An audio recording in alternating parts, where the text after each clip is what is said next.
we have this Beer. is Beer. itself. Beer. So many choices. Only no function beer well without. Woohoo! Beer!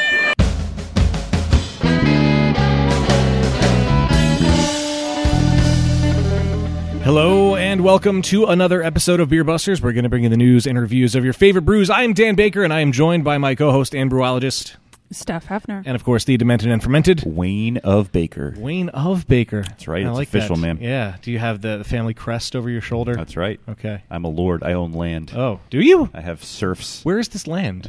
Why have I not known about this? Large Why are we tracts of land. renting if you own land? Continue with the episode. Anyway, we have traveled on a rare Saturday recording. Very excited about that. To Bensalem, Pennsylvania. We are... It's technically Bristol. Bristol? Is it technically Bristol? Yeah, okay. Bristol. Yeah, It's not okay. technically So Bristol, just it is before we Bristol. started the episode, we confirmed that they are now on Google, and on Google it says Bristol. Does And it? Google I is think I was never still wrong. going off of the wrong address that was on the shared calendar for this episode. Cough, Steph, cough. I sent you the right address this morning. And Yeah. we were here before, so I didn't think, well, Wayne- no, I confirmed the right address. Wayne this morning, had but we've to- been here before, so. Wayne had to ask you the address because the wrong one was on the calendar. Our website probably has the wrong address. I think isn't Google's address technically wrong? It Or what the was. street name is? Yeah. No, Oh, the right. Google address is right. Yeah, the sign out there says Grundy's Lane, and Google says Grundy. Oh, it does say Grundy Land Yeah, on Google. yeah, Oh, it's interesting. Grundy on there. Have we said Interesting. the name of the brewery We have yet? not. So we're on Grundy's Lane in Bristol, Pennsylvania. But we are at Second Sin Brewing. We're getting a cool sneak preview of what is to come. We were here before. You guys were kind enough to invite us out for a sneak beer tasting not too long ago. Everything was delicious. But we have three guys that are joining us at the show. We have, if we wouldn't mind going down the line, Jake Howell. Phil Harris. and Mike Boreski. gentlemen, thank you so much for having us out here. Super happy Yeah, to thanks be for coming here. out, guys. Yeah. For anyone who may know the area and might know Broken Goblet Brewing, you're in the old Broken Goblet location, doing your own stuff, of course. Correct. But you feel free to search. Maybe that's why the address was wrong on the calendar. You probably just put in Broken Goblet and it just like auto-corrected to the new place. Their new place No, is in that's probably Bensalem. exactly what happened, Yeah. actually, Yeah. because when 2500. I put it in the calendar, this was still technically Broken Goblet. Yep. That's There it probably is. so it wasn't my That's fault. what It was Google's fault. I gave Stupid it. Google. Yep, sorry. Get the street name right, Google. Grundy's. Is it Grundy's? Did we land on that? Our It's TTB one of them. paperwork says Grundy. So Okay. That's what matters. That's what Well, it is. just plug Second That's Sin the Brewing into your GPS. definitive source. Yeah. Grundle Lane. Yeah. Grundling. Grundling. I was debating if I was going to go there. Yes. Well, for those of you out there listening to this and you may want more, everybody always wants more Beer Busters. Why wouldn't you? And, of course, more Second Sin. Make sure you follow us on the Instagram and the Twitter. We're at Beer Busters. Facebook, Beer Busters Podcast. There's beerbusterspodcast.com. And don't forget Patreon. Patreon.com/BeerBusters, where you get that coveted access to Last Call, including the punishment. Yeah, their last two punishment videos, as of right now, because podcast time is weird, have not actually been edited or completed yet. But just from being there and looking over the footage, they were really fun. I think they're going to be really cool. So, The one from Levante was nuts. yeah, that's worth the cost of admission That alone. might be our best one yet. That one was pretty good. That was pretty epic. Yeah. Yeah. So. I also want to mention that we will be part of the second annual Pennsylvania Dutch Brewers Festival, which will be on Saturday, September 21st. Tickets are now on sale, and tickets are cheapest if you buy them now, and they will be a little more expensive when the event gets closer, and then a little more expensive the day of the event if it's not sold out. So we're going to be recording a live podcast there. There will be a beer that I helped to brew that will be served there, maybe two, depending on what happens in the next couple months. And awesome music. What's really cool about this event is your food is included in the price of admission. Yay. I think that's the most important thing. But check it out. The event page is linked to our Facebook page if you want more information. Yes, definitely. It was a fun event last year. I'm glad they're doing it again, and I'm glad we will be there. And I won't be in a brace this year. Yay, that was my that's first true. outing out Yeah. of You had to What say was it out braced? loud. Arm, leg? Leg. Leg. Ooh. Yeah. Yeah, that was not fun. Yeah, that was kind of rough. Well, you guys were kind enough to start us with a sipping beer, and this is the Pilsner, correct? Pilsner. yes. Pilsner. I like the name. I love the beer. It's delicious. What's the story behind the Pilsner? Pilsner. Well, I just had the idea to brew a Pilsner that had a pretty significant portion of wheat because not a ton of wheat lagers out there. And we also tried a different lager yeast than we normally use. This is the Augustiner strain. My favorite German brewery. I don't know if I've ever actually had any of their beers, but I've been there twice. It is heaven on earth. well, hopefully I get there one day. You do. Business expense. It can be research. Yeah, tell that guy down at the end of the table. Mom, Mike, he needs to go. Denied. Oh. But yeah, so it's pretty straightforward. It's mostly probably 60-40 pills and wheat with the Augustiner yeast, and then good lord, I don't remember the hops. American Saaz, essentially. But I'm pretty happy with how it turned out. I like the yeast character a lot. Yeah. I'll definitely think about using it. It's got a really nice biscuity, bready thing going on that I really And a subtle really dig it. fruitiness that I wasn't expecting, but yeah, is a little nice. bit at the end there, yeah. And the mouthfeel, you definitely can feel that wheat. Yeah. It like tickles your tongue, as it were. It's a tongue tickler. Yeah. Hey, Tickler. I like this beer. It's a great way to start off the episode. We should keep trucking right along. Let's do some news. Can I point out that I never spelled tongue the first time when I tried to write it? I spelled the word eucalyptus on the first try without Good spell job. check yesterday. That's impressive. Wow. Yeah. EUC. Oh, here we go. ALYPTUS. I couldn't tell you. It was a fluke. I have no idea. Wanna Just say it it right? came to me in that moment. It was like You had a lightning out of the blue. My magnum opus.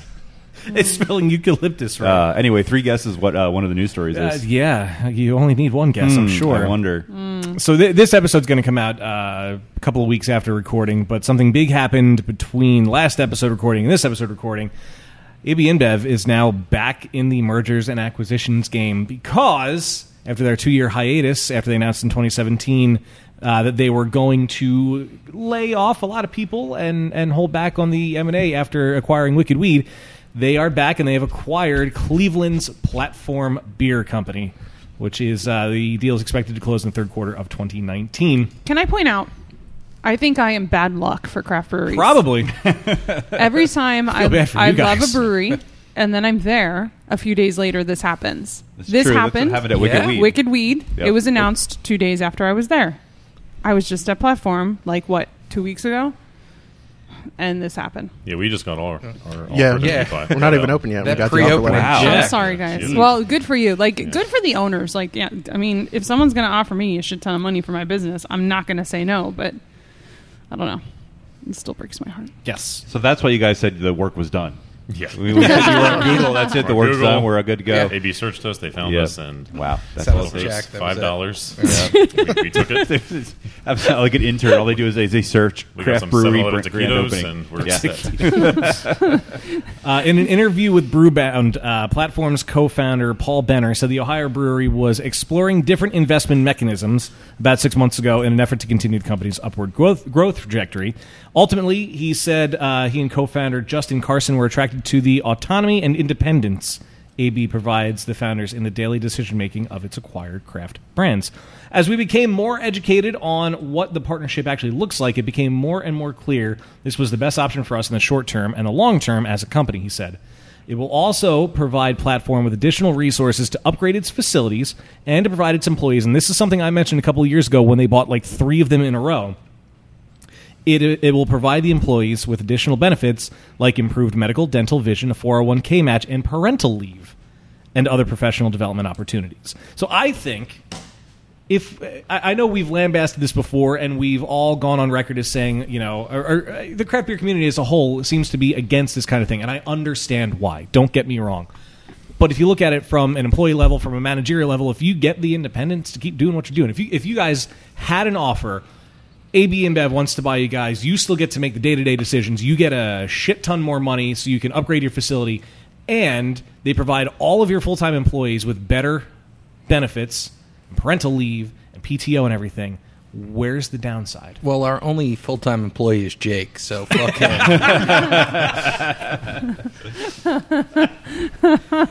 I get AB InBev is a questionable company at best sometimes, but it seems like they're still going to get to do what they're going to do. The people that work there get better benefits. They're going to get treated better as a whole. Their distribution's probably going to grow. I get that we don't like them as a company, but this seems like the brewery's still going to get to do what they do. Yeah, I'm really curious because just a few days ago they had announced that they sold or unloaded the Australian unit of brewers that they had owned, and gave it to that Japanese company that I can't pronounce their name. So you kind of got the impression that, they're laying off because they're in a lot of debt because they've just been buying up all of these companies. And then all of a sudden this was announced. So I don't know. Yeah, their banks have been calling their loans in at AB InBev. So I was actually surprised to see another purchase get done so quickly, but whatever. I mean, it's kind of not surprising. I mean, they were really on a shopping spree for many years, and there was a recent pause that, like you mentioned, but I don't have any reason to think that their long-term strategy has really changed when it comes to their presence in the craft beer market. I mean, I'm sure this will not be the last quote unquote craft brewery or independent brewery that they scoop up. And yeah, Dan, like you mentioned, Dan, it's great for the employees to get more benefits. It's great for the company to have better distribution outlets and more capital to work with. And if they do genuinely still get to run the business day to day and make the decisions as to how the business operates, how the beer is made, that's great.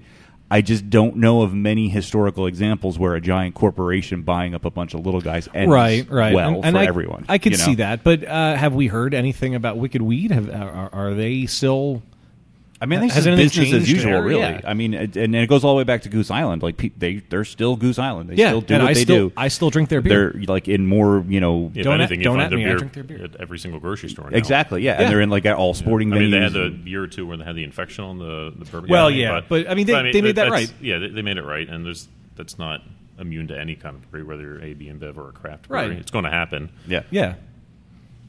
I think this is the first Well, we've been talking about these stories for years Yeah. now, and every time it's like we've seen kind of both sides of it because we talked to a lot of brewers. A lot of people like you're starting a business. This isn't like it's a passion, obviously, but it's also something that has to be successful to keep going. And also, I don't think anyone can honestly sit here and say that you're going to turn your back on $2 million without a second thought. Like, I don't think anybody can. Yeah, that's an amount of money that I've never seen. Exactly. Right. I I don't think anybody at this table's ever seen it, except Jake. I am independently wealthy. Say we got a lot to learn about Jake. Sounded pretty All right. interesting over here. He doesn't need benefits. Yeah. That's. I mean, if you're independently wealthy, maybe not.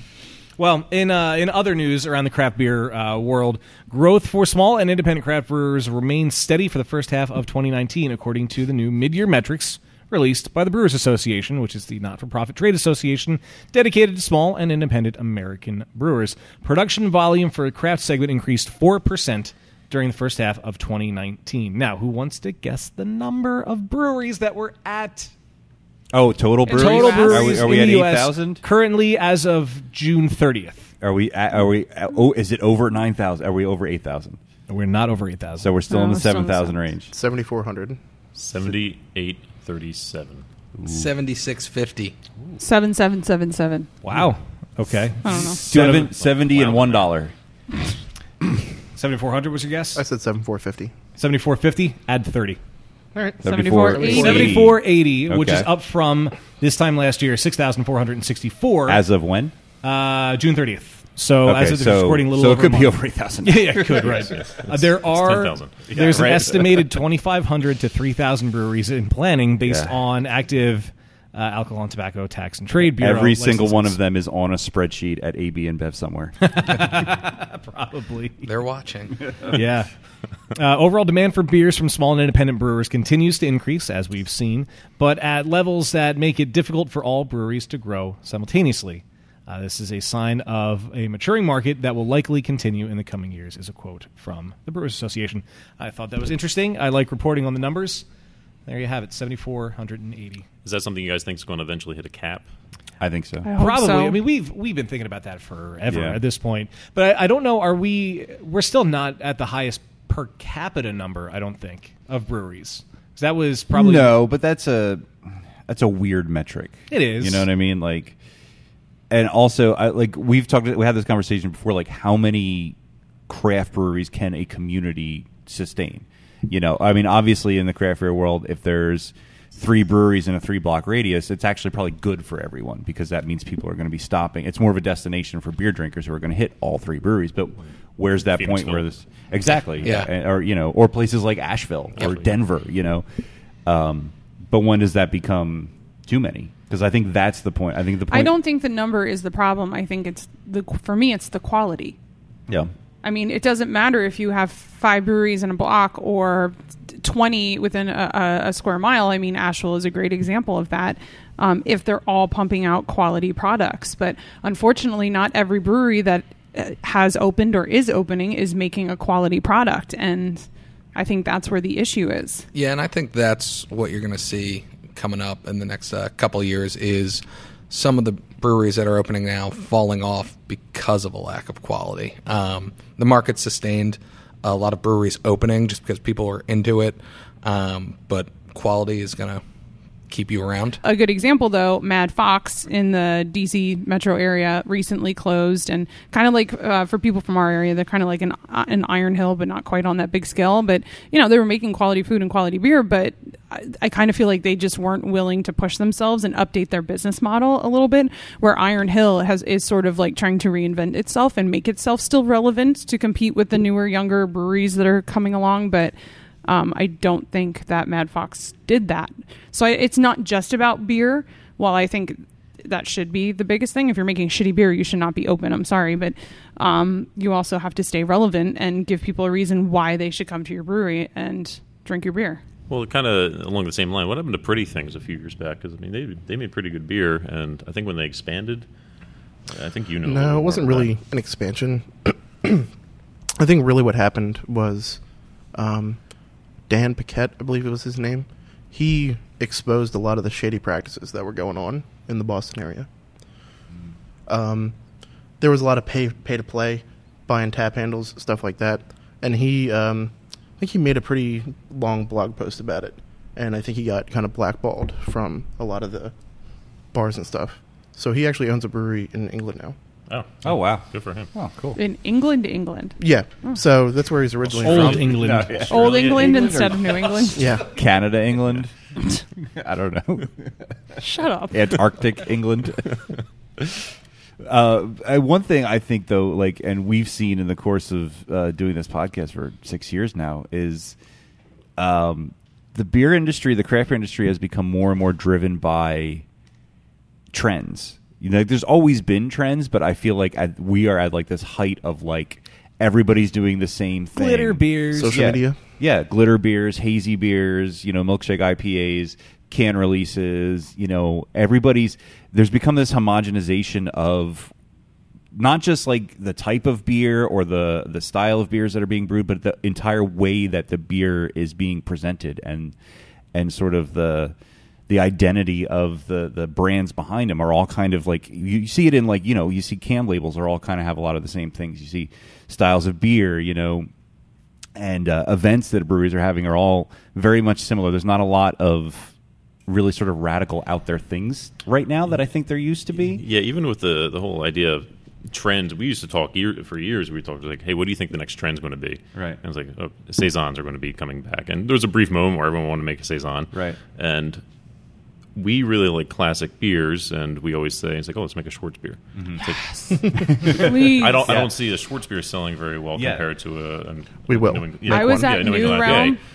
I was at New Realm a month and a half ago, and they had a Schwartz beer on, and I was in heaven. I was in heaven. I hope that those styles. Yeah, and we're really hoping that they kind of come back. But if it was up to us, we'd make a lot more lagers. We'd make a lot more just kind of cleaner beer. But at the same time, we know that it's not going to be feasible as a new brewery. We kind of have to make what is trendy. Yeah. And even talking to other brewers, it's well, I don't want to make this, but I kind of need to. Yeah. And we've heard that a million times. At the end of the day, you're a business, and if you don't sell what you're selling, then but I think the problem with that. that goes into when does it become too many breweries? If all the breweries are doing the exact same thing, there needs to be an appreciation, I think, on the consumer side for more diversity that there used to be. We used to love to go around and see places that had all different kinds of styles of beer from all over the world with all different influences, and that's what made a brewery really cool. Or a brewery did one.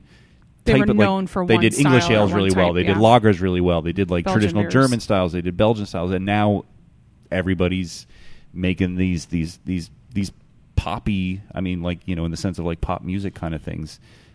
Can release hazy IPAs, and that's all everybody wants to do. And so, and another thing that's happened now is mid-sized breweries are feeling the pinch. Yeah. Because they can't sustain the model that they, built the industry on. selling beers that could actually sit on shelves and be distributed and not turn into, dog shit in a can. So I don't know. And it wasn't that long ago where sort of the main passion behind opening and owning a brewery was to educate people about beer. And so maybe, is it the fact that maybe the beer drinkers have become too educated or too falsely educated, like they think that they know everything? Falsely educated. That could be the problem.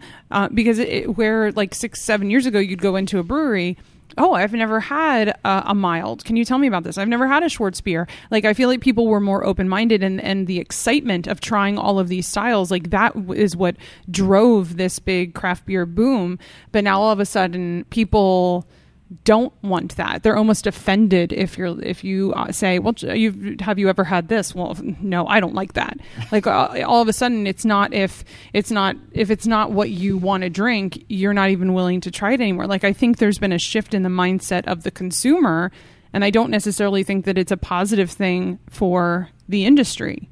And like, I get it, it's a business, and like you said, you need to make beers that, so people come in the door so you can make money and you can keep making beers and hopefully make beers that you want to make too. But, no, you can't be Carol Stout anymore and put your foot down and be like, no, I'm brewing what I want to drink. I don't care what you want to drink. Like, you can't do that anymore, or people are just not going to come to your business. And I think that's a shame, because I think it's sort of putting brewers in a corner, and I don't know.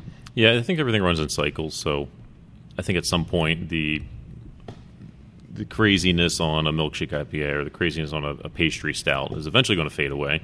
It's like, and we might get back to these classic styles. We might get back to a cleaner beer. Couldn't say, but I really hope that kind of happens. Like, so from our standpoint, like, we don't plan on distributing it all. Like, we're just going to be a tap room. So we're going to be moving through beer pretty quickly. So like, I'd be lying to you if I said we weren't going to brew a New England IPA. We have one later today. But we also have a quad. Yeah. But how many places make our quad? Having the amount of taps that we're going to have and pumping through beer, we'll be able to get the styles that we want to get, as well as, brew stuff that brings people in the door to, if someone comes in for a Northeast IPA, but we can send them out enjoying a mild, we've done our job. Well, that's not to say that I don't like to brew Northeast IPAs or like to drink them, because I do. Same thing with pastry stouts, same thing with kettle sours. Mm-hmm.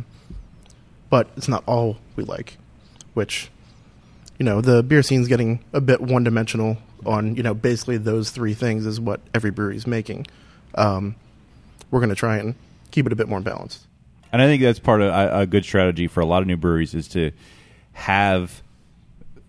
Is it okay that all those lights just... Yeah, it's on a motion sensor. I was like, wait, something go wrong? It happens. Or the power went out again. We don't whatever.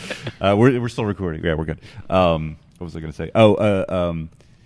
I think it's smart for a lot of breweries to have another aspect as sort of like a way to be able to make, like, to brew really popular, really trendy beers to get people in the door. And then that, that gives you the financial comfort and the exposure to then be able to present, like, well, I'm really into this, like, really cool, weird style of beer you may not have heard of, but, like, now I can make that because I've paid my bills with the beer that everybody wants. Yeah. Or having, like, a lot of places are now becoming more like destinations, like tap rooms are like the neighborhood bar. Mm-hmm. If there's really good food, if there's other things to do there, I think that's what you're going to see in a lot of new breweries coming up, and I think that is what's going to expose people to things that might start to take away that one-dimensional trend mindset. Yeah, kind of make it your own, and what is interesting enough for people to come that's locally. And I think you talked about this with me a while back about, like, pre-Prohibition era, how there's so many different breweries that were around, and a town had its own local brewery. And it's like a butcher and a baker. Like, you're going to get your beer, you go to your brewery. Right. That's still how it is in Germany, too. Yeah. Yep. Yeah. So hopefully it kind of falls back to that model where each place is a little more unique and it's not the same everywhere you go, and it's the same kind of 3 beers that are on tap and variations of that, or the same 5 hops that are used no matter which brewery that you're at. I guess it was easier to be that way when there weren't so many breweries, but I guess when you're competing with so many other places, it's hard to be unique and take risks. And But at the same time, it's the gimmick that's going to get you recognized. yeah, but taking risks doesn't necessarily have to be a gimmick. No, not at all. But having a gimmick will give you Yeah. attention. I will say, though, for any brewers or people out there looking to open a brewery, please continue to brew weird gimmicky beers with stupid names, because it gives me things to write games about to Content. do on the podcast. So That's true. We'll keep making stupid names. I love the stupid Yeah, we got the names. that. We got. Maybe not too gimmicky. Well, I see No, that you don't have to be gimmicky. The names are good. there are 2 beers on the list today that don't have names yet, so perhaps we'll name them on the show today. No, they've been Accepted. named. They have been named. Oh, damn it. Oh, dun. Well, you hear it here first, I guess. Yeah, that's true. We'll hear it first. Or we'll change it and come up with a better name. Well, it's going to be interesting to see how the craft beer industry evolves over the next couple of years. But we are here at Second Sin, officially in Bristol, Pennsylvania, not Bensalem. But we are here, and like I said, we were here before. You guys were super nice enough to invite us out, and we had a couple beers. We spent some time with you. The scene in here has changed a little bit. You guys are making some great progress, but I think we should go back to the beginning. Why in God's name are you opening a brewery?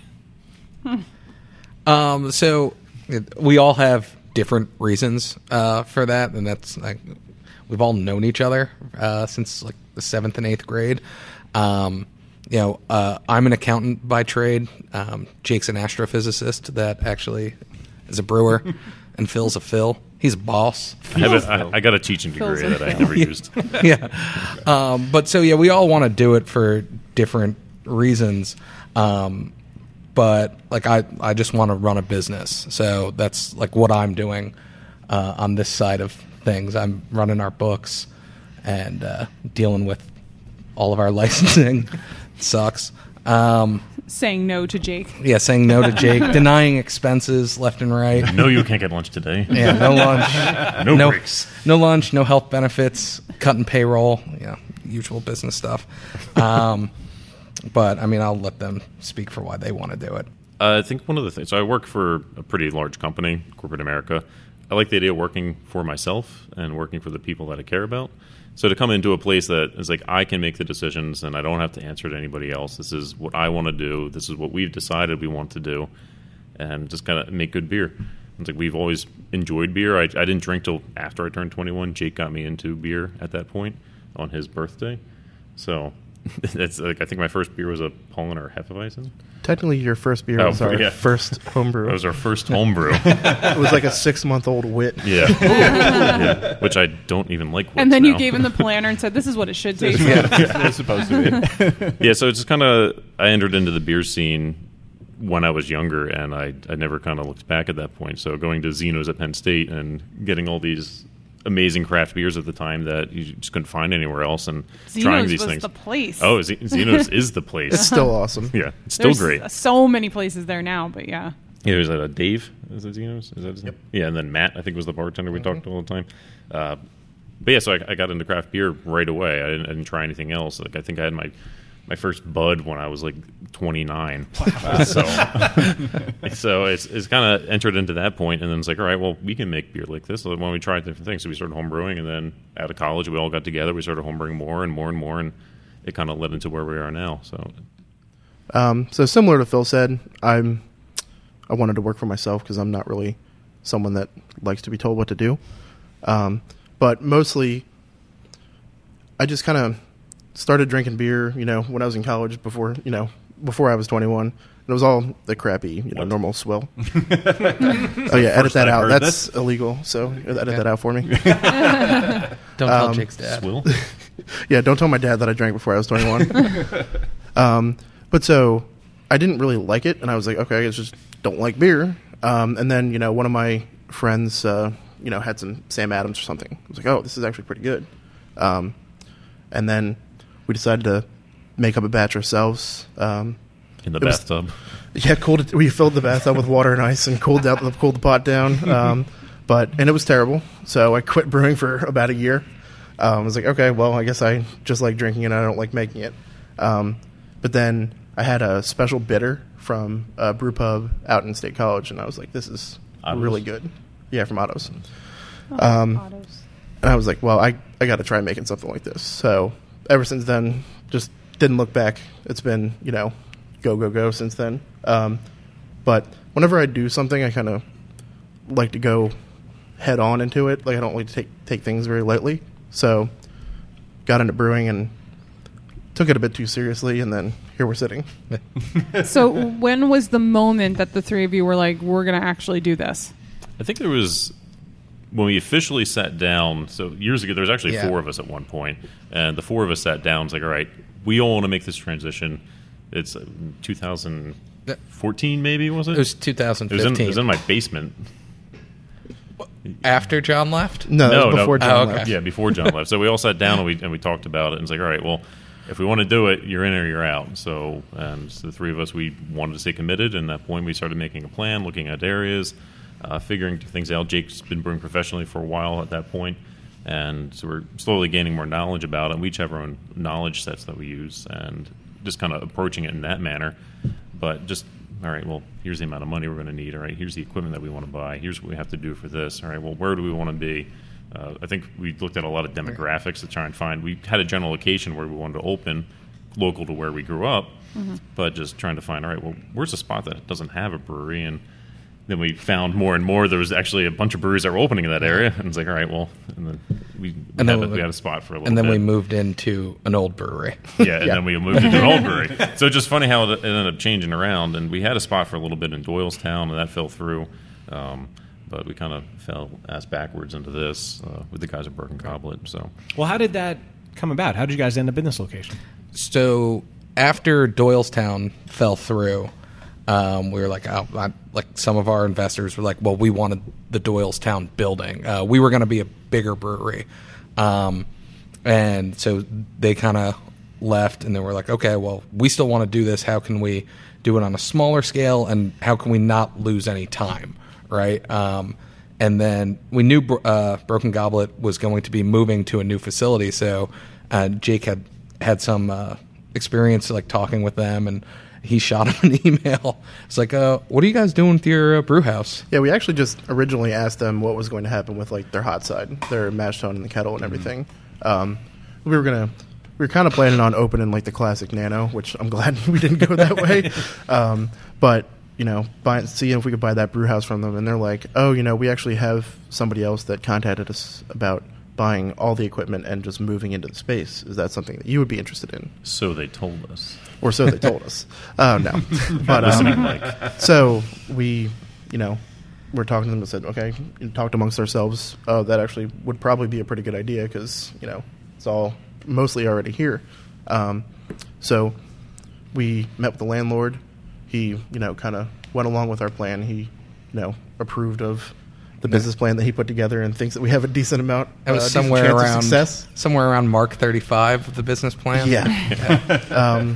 But yeah, so it turned from just, we want to buy a couple pieces of stainless from you to actually, well, let's just move in and take over. Take the whole building. Wow. Yeah. Yeah. Well, that was January 2018 that we first talked to them. And now we have none of their equipment. Yeah. Yes, we We have the cold box. Oh, we have the cold box. Yeah. cold box and the bar. and the trench drain. And the bar. part of the trench drain. Yes. Yeah. And you still have the Broken Goblet logo on the floor Yeah. back there. Yeah, The thing's E not is coming kind off. of gone. Yeah, yeah. It looks like somebody tried to rub some of it on and kind of gave up. That was me. Yeah. I realized I was taking everything off the floor. I said, It might not be a good wow. idea. Yeah. Yeah. Well, there's nothing wrong with keeping a little piece of the building's history. It's a bit like, what was it, like 3 years ago, 4 years ago? We literally podcasted right over there with the guys It was from Broken 3. Goblet. Yeah, it was right after the 100th episode. 3 years ago. It's like the So day after that. It's cool. It's cool to come back around and see. They moved on, but the building's still being used, and Yeah. it's exciting to see something new happen. Yeah, so here. we've done a bunch of work to it. I mean, so some things we want to finish up. Yeah, you're breathing new life into it. I like Yeah, it. You're yeah. making it your own too, which is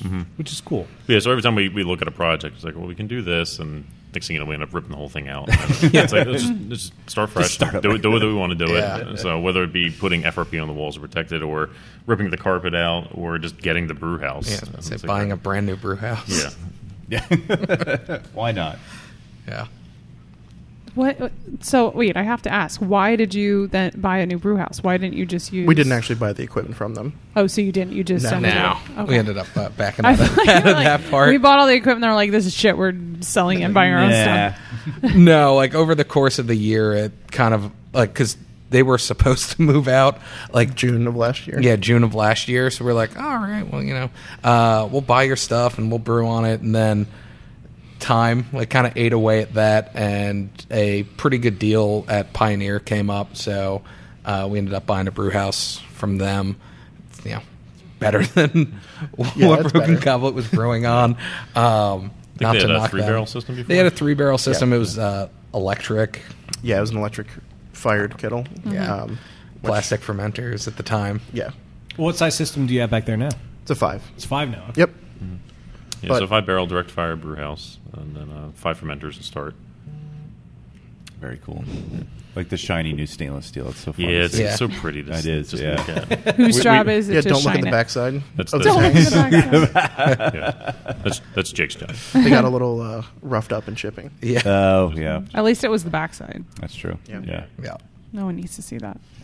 Well, now that we know you guys a little bit better, we want to sample another beer. Yeah, let's Okay. drink more beer. Let's do it. Beer me! Beer me! Beer me! Beer me!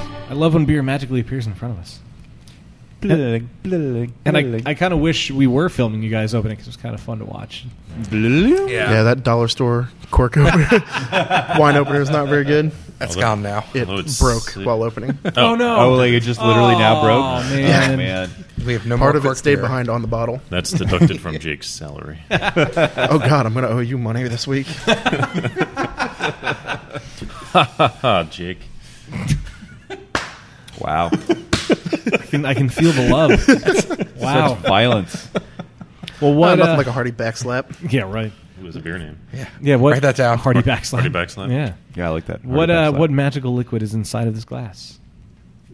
So this is called Brett Singles in your area. So originally the base beer is called Single and Ready to Mingle. Every time I hear it, I fucking love it. Yeah, that's funny. Good, I'm glad. So the base beer is called Single and Ready to Mingle. It's just a straight Belgian single. But this version we dry hopped with some Nelson, which is now no longer present. And we bottle conditioned it with a strain of Brettanomyces. Really dried out in the bottle. So the Brett, we didn't add any additional priming sugar. It was just the residual that was left after fermentation with the regular Belgian strain. But I love how dry it is. It's super dry Yeah. and super drinkable. I love that it's got a nice funkiness to it, but it's not super intense. Like it's pretty mellow, and Yeah. it still drinks really easy, which is nice. I Yeah, like the it. base character of the beer is still there, and just the dry. I just can't get over how dry this turned out. Yeah. Yeah. Yeah, Yeah. that's the best part because a Yeah. lot of times a beer like this, it'll just stay with you, and after a while, you're like, ugh. Yeah. But And it's really nice because you get some of the like fruity Belgian sweet characters like right when you go into it, but it finishes so dry that none of that sticks around.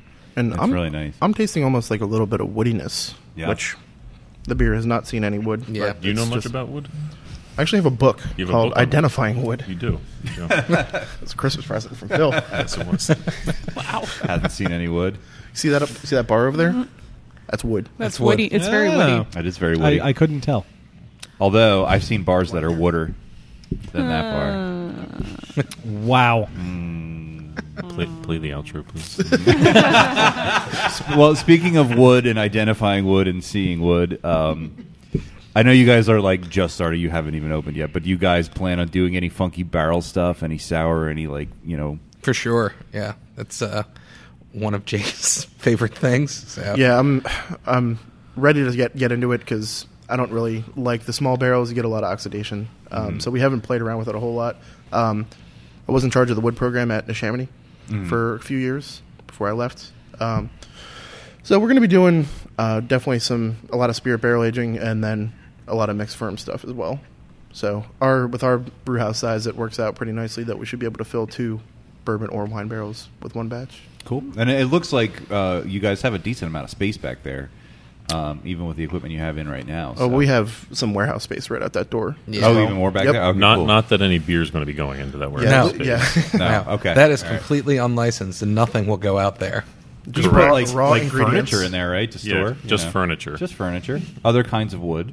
Yes. You know. Yes. Tables and chairs. Once you've identified them with your guide. Our wood guide. Guide of wood. Well, speaking of getting into crazy barrel stuff and what you guys are going to do after you're open, Are the beers we're drinking today the beers you guys are pretty much going to launch with, or do you have anything else in the works before the doors open? No, we're not going to open with any of these beers. We do know what our opening tap list is going to be. I don't know if you want to run through them, Jake. But. Yeah. So we're gonna have a Northeast IPA, Northeast Double IPA. Basically, we're gonna kind of separate the tap list. We're gonna have 8 taps. 2 are gonna be hoppy, 2 are gonna be dark, 2 are gonna be something sour, and then 2 something else. So gonna have a regular IPA with Callista, Citra, and Hotel Blanc, and then a double IPA with Simcoe and Mosaic. We're going to be doing an oatmeal stout conditioned on coffee from a roaster that's pretty close to here. Calm Waters Coffee. Calm Waters Coffee. And then we're going to have a coffee cake inspired imperial stout called That's Your Big Boy. That we have brewed before. That one we brewed before. We brewed the regular IPA and we brewed that before. I have a pilot batch of the oatmeal stout going. We're going to be doing a raspberry goza, which we actually had on the podcast at High Rods and Hops a few years ago. And then hopefully we'll be able to squeeze in a Pils. That's my hope. If we have the time before we open, do our German Pils and a blonde ale. Yeah. Then the last one's kind of up in the air, but some other kind of kettle sour. Tuesday, if you have time before you open, when are you guys shooting for? Hopefully the end of September. First week of October. That's right around the corner. Yeah, we'll see. We've said that before, and Yeah. you know, drains take time. Apparently, didn't know that. We keep our hopes up. Yeah, stay positive. Optimistic. Yeah, That's you important. got to keep some kind of optimism. Don't That's look at important. our gloom in our faces, but we are hopeful that we will open soon. Yeah, for anyone listening, if we're not open when this goes out there, don't look at our website to find out when we'll open. That'll be updated. That'll be before we get updated by open. then. Yeah, Before we get open, You've got plenty of time to update it, regardless. Yeah, just we've had plenty of time. Facebook and Instagram is really like our and Google. go-to. You're on Google. And And we are on Google. As You're you know. Grundy or Grundy's Lane. Just come here to Bristol and see if the door's open. Yes, Lane.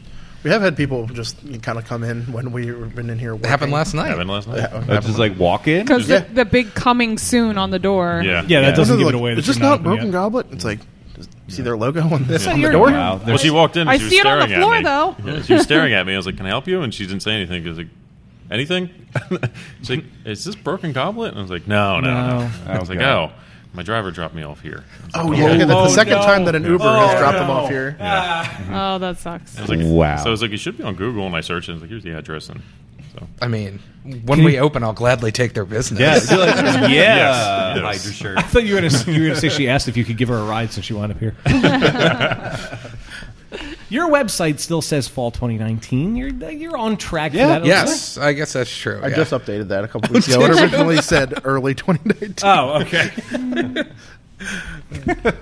Yeah. We missed that mark by a small margin. just a little bit. Yeah.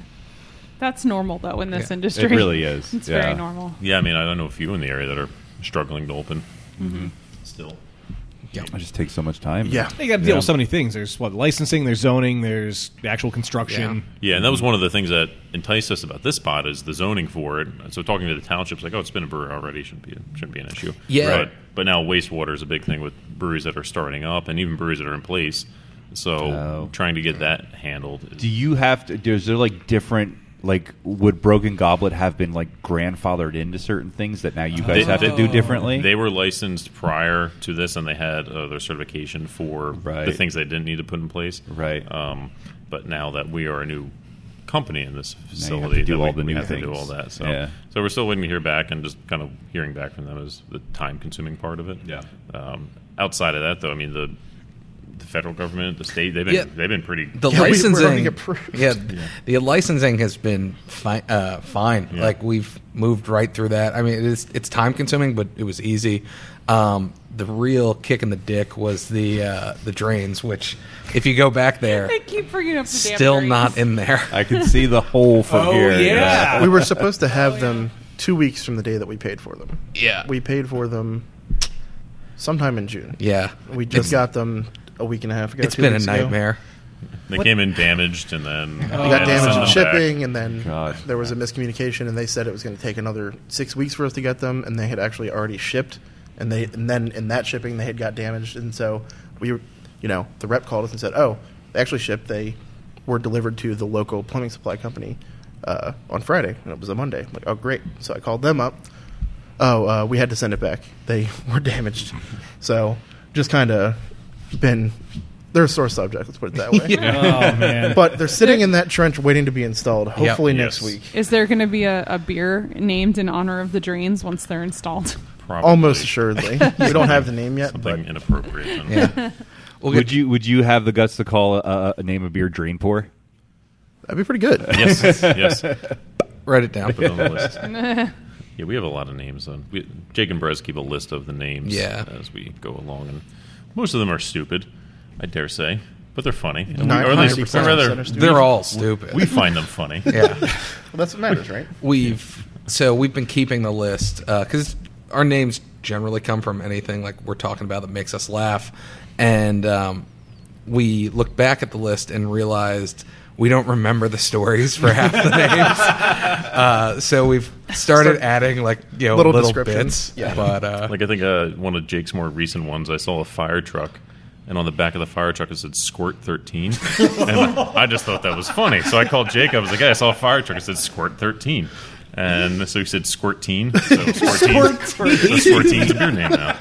Wow. There's a soda called Squirt. Doesn't have to be a bad name. No, it doesn't. It doesn't. It just squirts. It took him a second to realize, oh, wait a minute, it's a fire truck. That's why it says Squirt. Yeah, I just laughed at the word squirt and big letters on a fire truck. Yeah, that's funny. Still taking in the squirt. Try not to do All it. right. Try not to squirt the table. Yeah, squirt on the On the mixing on the board. mixer. Yeah, exactly, or the iPad. Wow, I really like this. Yeah, me too. Thank you. Me too. Yeah, it's one of the only experiments that we've actually done with wild yeast here. Yeah. Speaking of, so what are you brewing on right now? Homebrew stuff. Homebrew stuff, right? Cooler and a 15-gallon Blickman pot. Right. And are you? And this can be edited out if you're doing anything untoward. Are you allowed to brew in this building right now? We're just not allowed to sell it. Okay, As far as I'm aware. But Yep. yeah, Yeah, we well, I can guess brew. you can homebrew anywhere. Yeah, it Yeah. doesn't matter. we It's give still it homebrew. away. We're giving it out to people. we do a bunch of festivals with it. We crowler it up. Like you guys had cans of it the last time. We're actually going to be crowlering a bunch of the beers that you guys drink today that will be given away like this week. But yeah, that's what we do with it. Yeah, because Just marketing. Yeah, No, brewing hey, twice a come week. out, get some free beer. Yeah. Tell your friends. Yeah. If you haven't had it before, let us know. If you had it, let's give it to somebody new.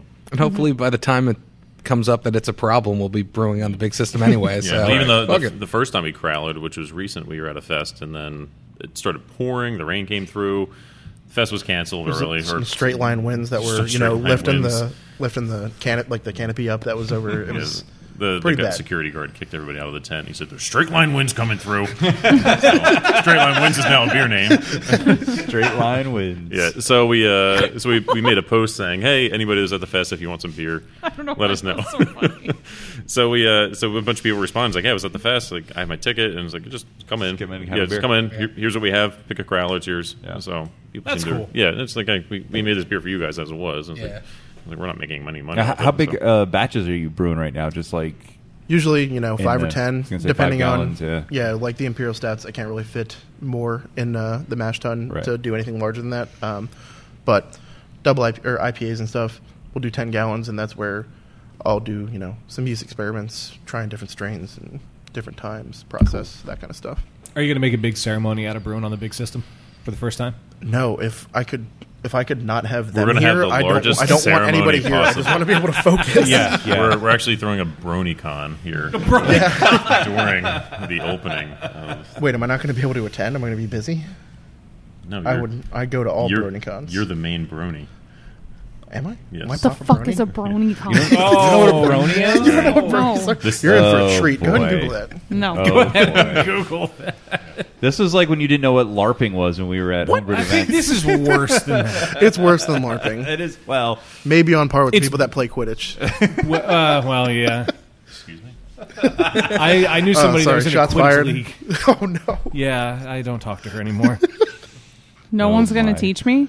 So mean, My Little Pony. You can Yeah. Well, there is this contingent of My Little Pony fans that are men aged 18 to 30 that are really into My Little Pony. They call themselves Bronies, Jake. aka me. No, I'm not actually into it. Jake has a brony tattoo on his back. This is bronies for life, Friendship is magic. right above his crack. Yep. It's a Brony tramp stamp. Yeah.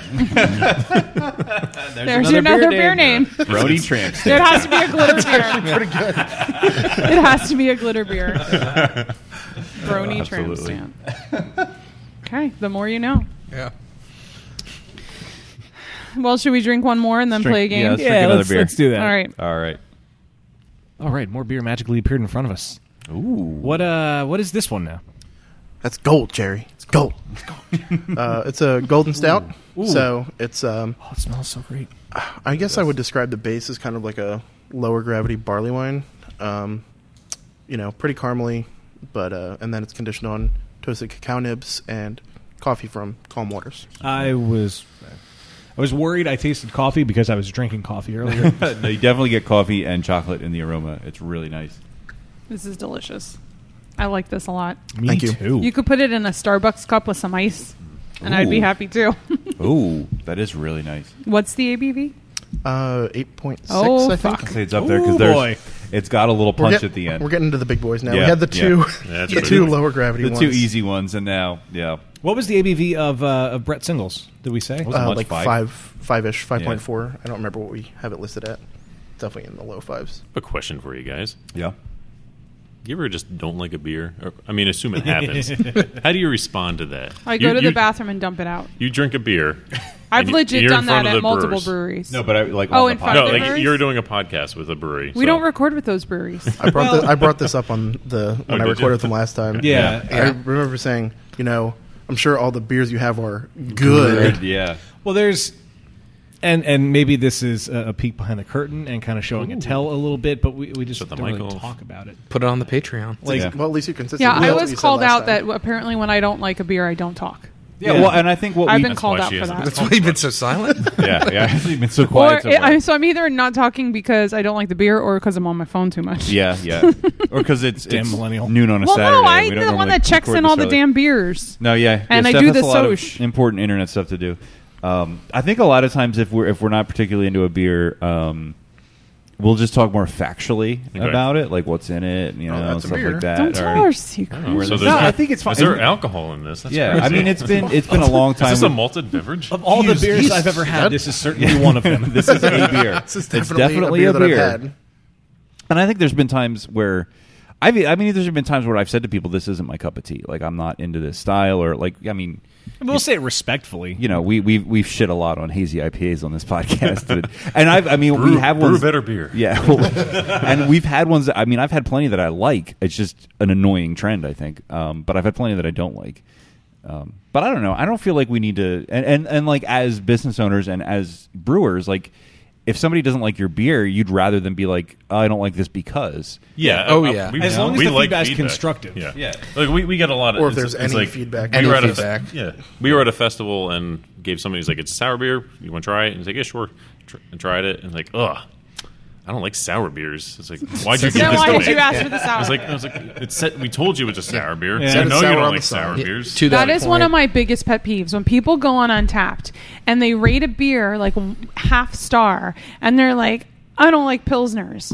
I'm like, first of all, then why the hell did you order it? You know, Yeah. And second of all, then don't freaking rate it. Like, if you don't Bring in like my the rating style, down. then your rating is it fine. doesn't count. I'm happy with them trying it, but then to go and rate it and say the I don't crap like that they're Pilsner. saying. Yeah. I've tried to adopt a philosophy of if I don't like something, that doesn't mean it's bad. It's just not for me. And it's not just beer, music, Yeah. food that's out there. Yeah. It's, no, but sometimes somebody it's that bad. likes Sometimes it's bad. Sometimes it's it's bad. But sometimes, like I was talking to somebody yesterday about a brewery that's in the area. I don't like their stuff almost at all. He loves it. My friend loves it. It's for him. It's not my cup of tea. Other people go crazy about it. But the people who rate the stuff they don't like negatively on things like Untappd, I think that goes back to what we were talking about earlier with the consumer base of craft beer. And maybe they're not only educated in a different way or maybe the wrong way with the wrong information, but they're also very loud about things that they don't like.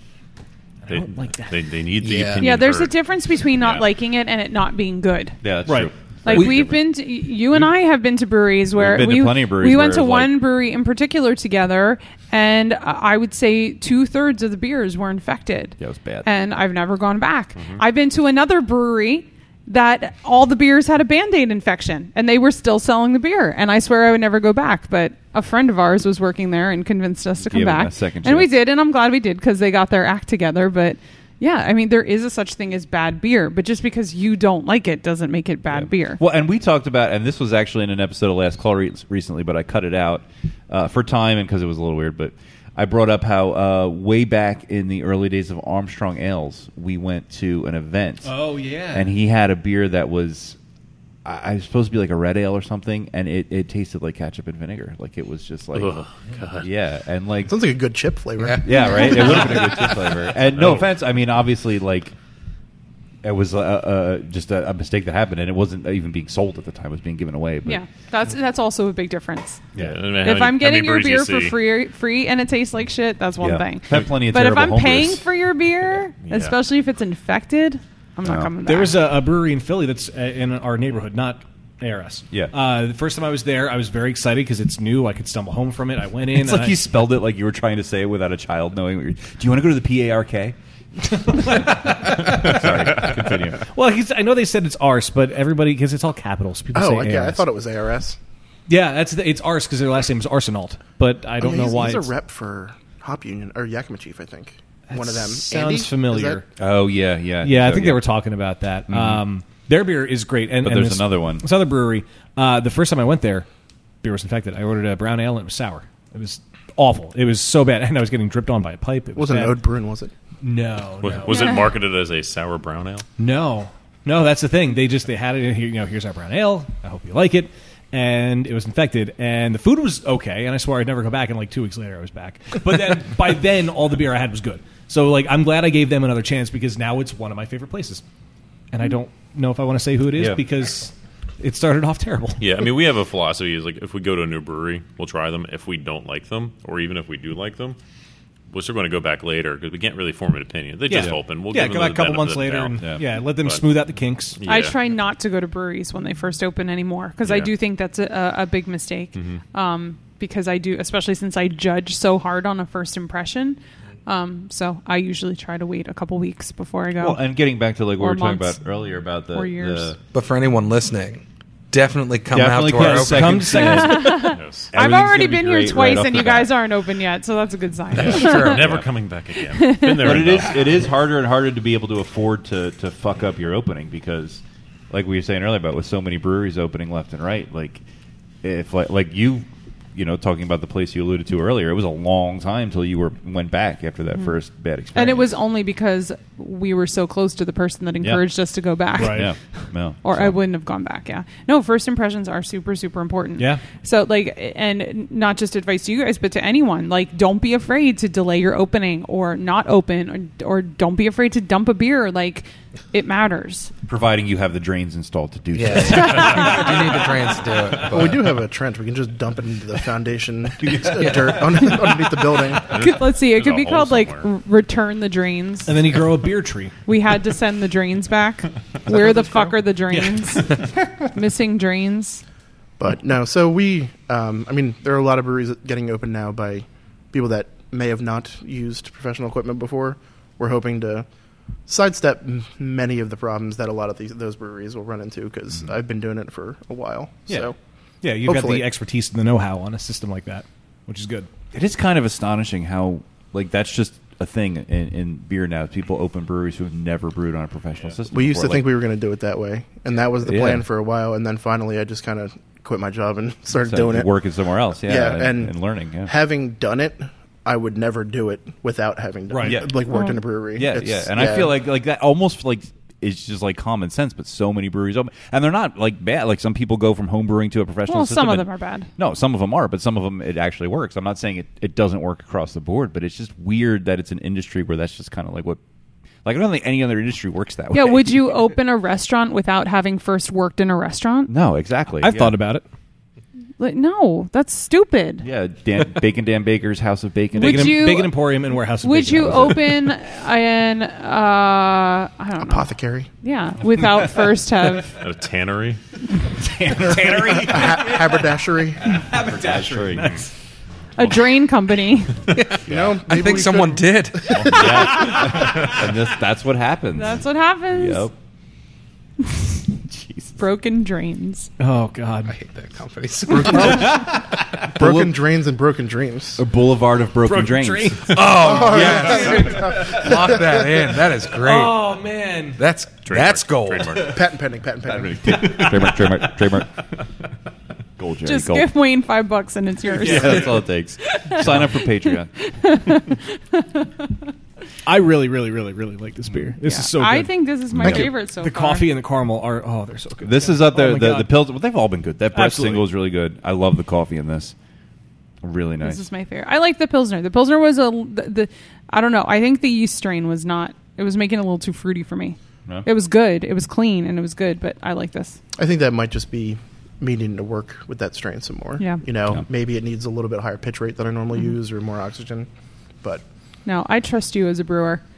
I really Thank do. you. I feel like I feel like you take this really seriously, and I mean just like the way you talk about beer and the beers that we've had that you've made in the past, and I mean, and you worked at Neshaminy. That's such a home run of a place to be a part of. 1,030 batches in That's my time there. that is But insane. who's counting? I spent That is insane. I spent my whole last shift going through all the notes and tallying it all up. Like that is a brewery that I have a lot of respect for. We're really, really lucky though. Like we shit on breweries that suck, but and we don't ever mention them by name. But we have a lot of kick-ass breweries. We really do. In this area. Just even thinking about southeastern Pennsylvania. I mean, we have Victory and we have Neshaminy Creek, and I shouldn't have started listing them because I'm going to forget to name some of them, and I'm going to feel really bad. Like Keep going. Workhorse, like Who can forget Dear Second Rat Boy? sin. Second sin. They're all on Google. they are all on Mouse Google. Rat Brewing. I don't know. It's just we're really, really lucky No, to there's live in a this lot of area. really Like we awesome- talk about yep. Denver and Asheville, and like I traveled all these places, but you know, we, Well, the we nice hold thing- our own. The nice thing about this is they're a lot more spread out here. They're not like all, you know what I mean? Not right on not top of each necessarily. other. Yeah. Well, I mean, like, but there's like pockets. Like you mentioned Phoenixville earlier. Obviously, all around Philly. Oh, Root Down. But Yeah, Root Down's great. Yeah, oh, yeah. I love that shit. But it's not like Well, and even they're all on Tired top of Hands. each other, yeah. Like I hate that. I will not drink hazy IPA except Taco Hands. I don't know. I have this weird obsession with Taco Hands. I know it goes against everything I bitch about, but like they make the most amazing English style ales. Like Yeah. they're mild and they're Schwarzbier. Like no one goes there to drink those except me, but they're freaking amazing. I like love their Trendler. Oh yeah, the Pilsner. Trendler's good. Yeah. And yeah, the regular half of Weizen Lightful is also pretty good. We're just really, really lucky. That's all I'm gonna say. Lower Bucks County. But now, I mean, you know, once we get open, within, 5 minutes to Neshaminy from here, between 5 and 10 minutes over to Broken Goblet. You Yeah. know, their I new still spot. haven't been to their new location. Same here. It's Swing- awesome. swing We might by need when to you go leave. over there It's today. Just, if for no other reason than, just to see it, because it's impressive what they've done with the inside of that place. But also, their beers have, improved markedly Yeah. on their new Good system. for them. Cool. I'm really happy. They're really awesome people. Yeah, They're great guys. Their standard, like their regular, flagship cream ale that they brewed all the time here. I had it from the new system, and I said to Bub, one of the owners over there, I was like, "This is the best beer I've had from you guys." So, Wow. really, yeah, I'm happy for them. Good. Glad to hear. Even I love Neshamity's cream ale. Me That's too. probably my favorite. That's probably my favorite local cream ale. Cream Ale Showdown. Out of Cream all ale showdown. three of them, No, I know. I was trying to think. Well, who we just else had makes them. the Pennsylvania Commonwealth Common or whatever it was called. Where was that? I don't remember. I remember nothing. I have the worst memory. You could ever. search our website. It's on there. Yeah, we could fact check this, but I Yeah. feel like we should play a game instead. Speaking All of right. speaking of happy, Oh, I was going to look it up. You can look it up if you want. Dan is like the fact checker today. Lost Tavern's where we had that. What was it called? Was it called PA I Commonwealth? closed the I think so. I closed the phone. It was Oh, a- I I don't care like anymore. them. It was a clever name. We've had a lot of good cream ales actually recently. I just don't remember them. If you're going to make a cream ale in Pennsylvania, it better be good. I do love cream ales. I had Selinsgrove. Separatist made a love good theirs. cream ale. I was down there, or I had it on tap recently. Yeah. I did not go down there. Is it cool to like them again? Wasn't there a long time where we were all supposed to boycott them? I've never 'Cause he not was liked them super since I had mean? my first one.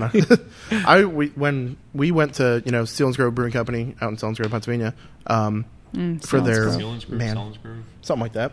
I always say Selinsgrove. We said one thing, and then Selinsgrove. somebody there corrected us, and then we started saying that, and then we were there again, and they corrected us back to. So which one is it? So you say it whichever way you want. So it's interchangeable now. Pecan. But yeah, so we went there when we were in college still, and I was in the midst of it was the midst of the IBU wars, and We so, did a whole 1,000 episode around those IBUs. beers. Yeah. So like if it wasn't, 1 million. a super happy IPA or like an Imperial Stout, I didn't really care about it. That was, where I was at. I was like, 22 or something and really early in my beer development. And so we stopped at Selinsgrove. I was like, back all right, from let's Trogs, try all the right? beers. Yeah, we went over to Trogs when they were still in Harrisburg. And then I'm like, oh, cream ale, whatever. I'll try it just 'cause I'm here. I was like, oh man, this is really, really good. And that kind of like flipped a switch in my head, and that's when I started, caring about all the styles of beer except for triples. The trouble with triples. That has to be a beer name already, right? Is it Probably. the Trouble I with think- Triples I Star think Trek so. episode? Yeah. There's no 'cause way I that it's not. I was going to use it in a game once, and I was like, it has to exist, and I'm pretty sure I Googled it, and it did. But no, so I, ever since then when I was in college, I always had a 30 rack of Jenny. So I love green ales.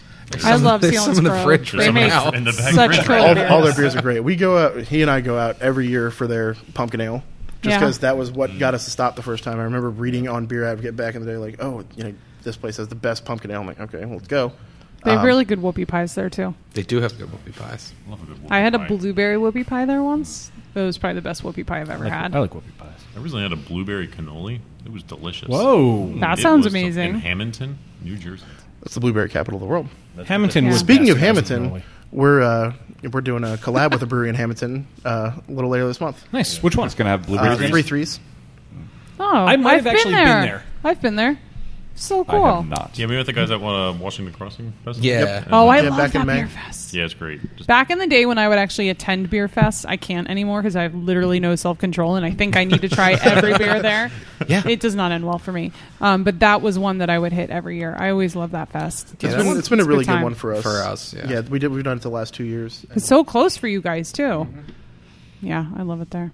yeah, it's a good ego booster when we have a nice long line. And everybody's And- complaining, like, you know how long I had to wait to get your beer? It's like, I'm sorry, there's 3 of us and we're pouring as fast Right. as we can. Yes. That's a good thing to complain about. Apple Blossom Brewing Company has the Trouble with Triples. There you Okay. go. Just one of them. But also there is an official Star Trek The Trouble with Tribbles beer from Schmaltz Brewing Company. Oh, okay. No, how about that? I now need to find that beer. We'll just call ours Trouble with Trillions, and then we'll be set. Trillions. Of dollars. Isn't that the Simpsons episode? Yes, actually. yeah. Nice. Good one, Perez. Give him Nice. a backslap him. Well, on that note, yes, I think we Is should it that time? try to play a game. Let's play a game. Cheers, Internet. And welcome to Happy Fun Time Games, the podcast trivia segment that is made with imported virgin chuckles and aged on stale, dry puns. That can mean only one thing today. That's the fucking truth. Yeah, it is. A virgin chuckle. Virgin Wait, chuckle? Is that a Chuckles virgin like the that's gummy chuckling? candy? No, just chuckles like the laughter. You stole my chuckle. We are. Phil is so confused right now. It's from an episode of Seinfeld. Don't think too hard. Please don't. It will Please hurt your don't. head. We are playing There's Weird in My Beer. It's a game in which I will tell you about a beer that has a weird ingredient, and I'll give you 3 options to guess what that weird ingredient is. We've all been down this road before. We know how this works. And we will begin to my left. Oh, I'm to your left. Hi. That's with me. Dan at the red mic. Oh, boy. Orange, super fan. What? Nothing. It's a reference to the last 2 episodes ago at this point. I barely remember yesterday. Our first beer comes from Otter Creek Brewing in Vermont. It is I've been there. a refreshingly crisp saison brewed with wheat and a staple of cuisine from the Far East. Is it octopus, fried rice, or sushi? What's it called again? I didn't tell you what it was called. Oh, Oh, well. you're not It's a giving it. saison from Otter Creek. What was it? Octopus, fried rice, or Sushi. Sushi. Oh. What kind of sushi? Sushi. Are we talking a California roll? Stop asking so many questions. I'm going to Yeah. go sushi. Follow-ups. Because there are so many kinds. Follow-ups are not allowed. Jake, what do you think? So besides sushi and Octopus? fried rice, I'm gonna go with octopus. Octopus. All right. Dan saying sushi. Jake saying octopus. Phil? I was also leaning octopus, so I'm going to go A, octopus. I was leaning Final answer. octopus. Mike? I don't want to lose, so mathematically, octopus. Mathematically, octopus. All good beer names. That's usually my game. Well, I don't think it's fried rice because that doesn't even make fucking sense. Because no beers have rice in it. Octopus. Fried rice. You get like the egg and Yeah, oil but- and yeah, soy no. sauce. Oh, yeah. What did Dan say? 100%. I'm It right, says, right. Dan said sushi. Everyone else said octopus. I'm going to say sushi. Steph and Dan saying sushi. They are correct. Yes! It is simply called sushi saison. It is made with Wait, sushi Szechuan. sushi saison. Sushi Szechuan. Made with the sweet and savory ingredients typically Sushi found Szechuan. in sushi, including seaweed, cucumber, avocado, wasabi powder, and pickled ginger. Avocado. Oh, All see- of those things. I thought they That were throwing sounds like actual Yeah, sushi rolls. that's what I was picturing. And then I was Some curious expensive as to what beer. sushi. Yeah, They'd have to use chopsticks to drop it in. one at a time. A slice like sushi as like a garnish, like an orange on the side of the glass. That'd be kind of cool. You'd have to put in so much sushi. That'd be fucking expensive. Well, wasabi and ginger. How do you compete with those flavors with anything else? that would Yeah, don't. taste amazing, though. yeah. I mean, I could be good, but like, those Well, are it's super portion powerful. control. Yeah, that's true. Moving on to our next beer of the game, and Jake is going to guess first on this one. This one comes from a beer called Campfire, a smoked, robust porter by Throwback Brewery in New Hampshire. Sounds appealing enough on its own, but they turn it up a notch by adding a certain ingredient to a variant that takes the concept to another level. Is it barbecue pork rub, chipotle ranch, or mayonnaise? I'm gonna say pork rub. Saying the pork rub, Phil. Yeah, campfire. Pork rub. I mean, what were the option 2 and 3? Barbecue pork rub, chipotle ranch, or mayonnaise? Mayonnaise is disgusting. Ranch is disgusting. Barbecue pork rub is the only thing I like. So I'm Is that gonna your go final answer? Pork rub. All right, pork rub. Mike? Pork rub. Oh, everybody rubbing pork. What's Dan's gonna say? You'll find out after you guys. Fuck. After these what was the messages. beer style? It is a Porter. smoked, robust porter. How could you put ranch or mayonnaise in it? That's just, I'm gonna go pork rub. All right, I don't see Steph how the saying other two would even work. Pork rub, and finally, Dan. Yeah, I'm going to go pork rub. Nothing Everybody else makes sense. saying pork rub. Everybody is correct. Yay! The other two do not make any sense. Everyone's a winner. Everyone wins. A barbecue. You get a pork rub. You get a pork rub. Pork rub and a tug. A barbecue-inspired variant No. of Campfire called That's a beer name. Barbecue Campfire. Takes the base porter and enhances it with their chef's own special pork rub. Moving on, and we have 3 more beers in the game, and the next 3 beers, I just have to say, come from GABS, the Great Australian Beer Spectacular. Oh my god. Yes, because That's in the hilarious. land where Mother Nature is always trying to kill you, you have to put weird shit in your alcohol Did you just say to spectacular? feel something. Yes, Spectacular. spectacular. So these all come from this amazing Australian beer fest. Amazing. And Phil is going to guess first on our next beer. This is from South Australia's Sweet Amber Brewing Company, and has gifted upon the world a goza that leans into the tangy, salty, and somewhat earthy side of the style and the land it came from by infusing it with eucalyptus leaves, Vegemite, or grubs and beetroot. I'm going to go with eucalyptus. All right, going with the eucalyptus. What was the beer leaves. style again? Goza. That is a goza. What goza in the goza? Mike, what do you think? Eucalyptus, Vegemite, or grubs and beetroot? I'll be different. I'll go Vegemite. Going with Vegemite. What was the Steph. cartoon that had Vegemite? I don't Rocket Power. know. I think it might be the beets. And grubs. We've got the beats. That's a We've twofer. got the Beets. beets. All right, I'm going to say that I'm going to not go with my usual, what I usually do. I'm going to say beets. All right, saying grubs and grubs. beetroot. Dan, Eucalyptus, grubs, and beetroot, or Vegemite. Vegemite. Oh, that's right. You're talking about Vegemite. Vegemite.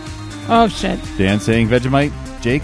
I'm also going to say Vegemite because isn't that pretty salty? Maybe that's how they got the saltiness for the Oh. Goza. It is, and it is correct. It is, in fact, Vegemite. Yes, the taste of Australia that everyone knows and loves. You also told us that you spelled eucalyptus right on the first try. Yeah. Meaning you probably weren't looking at it when you wrote it down. That could be. Oh.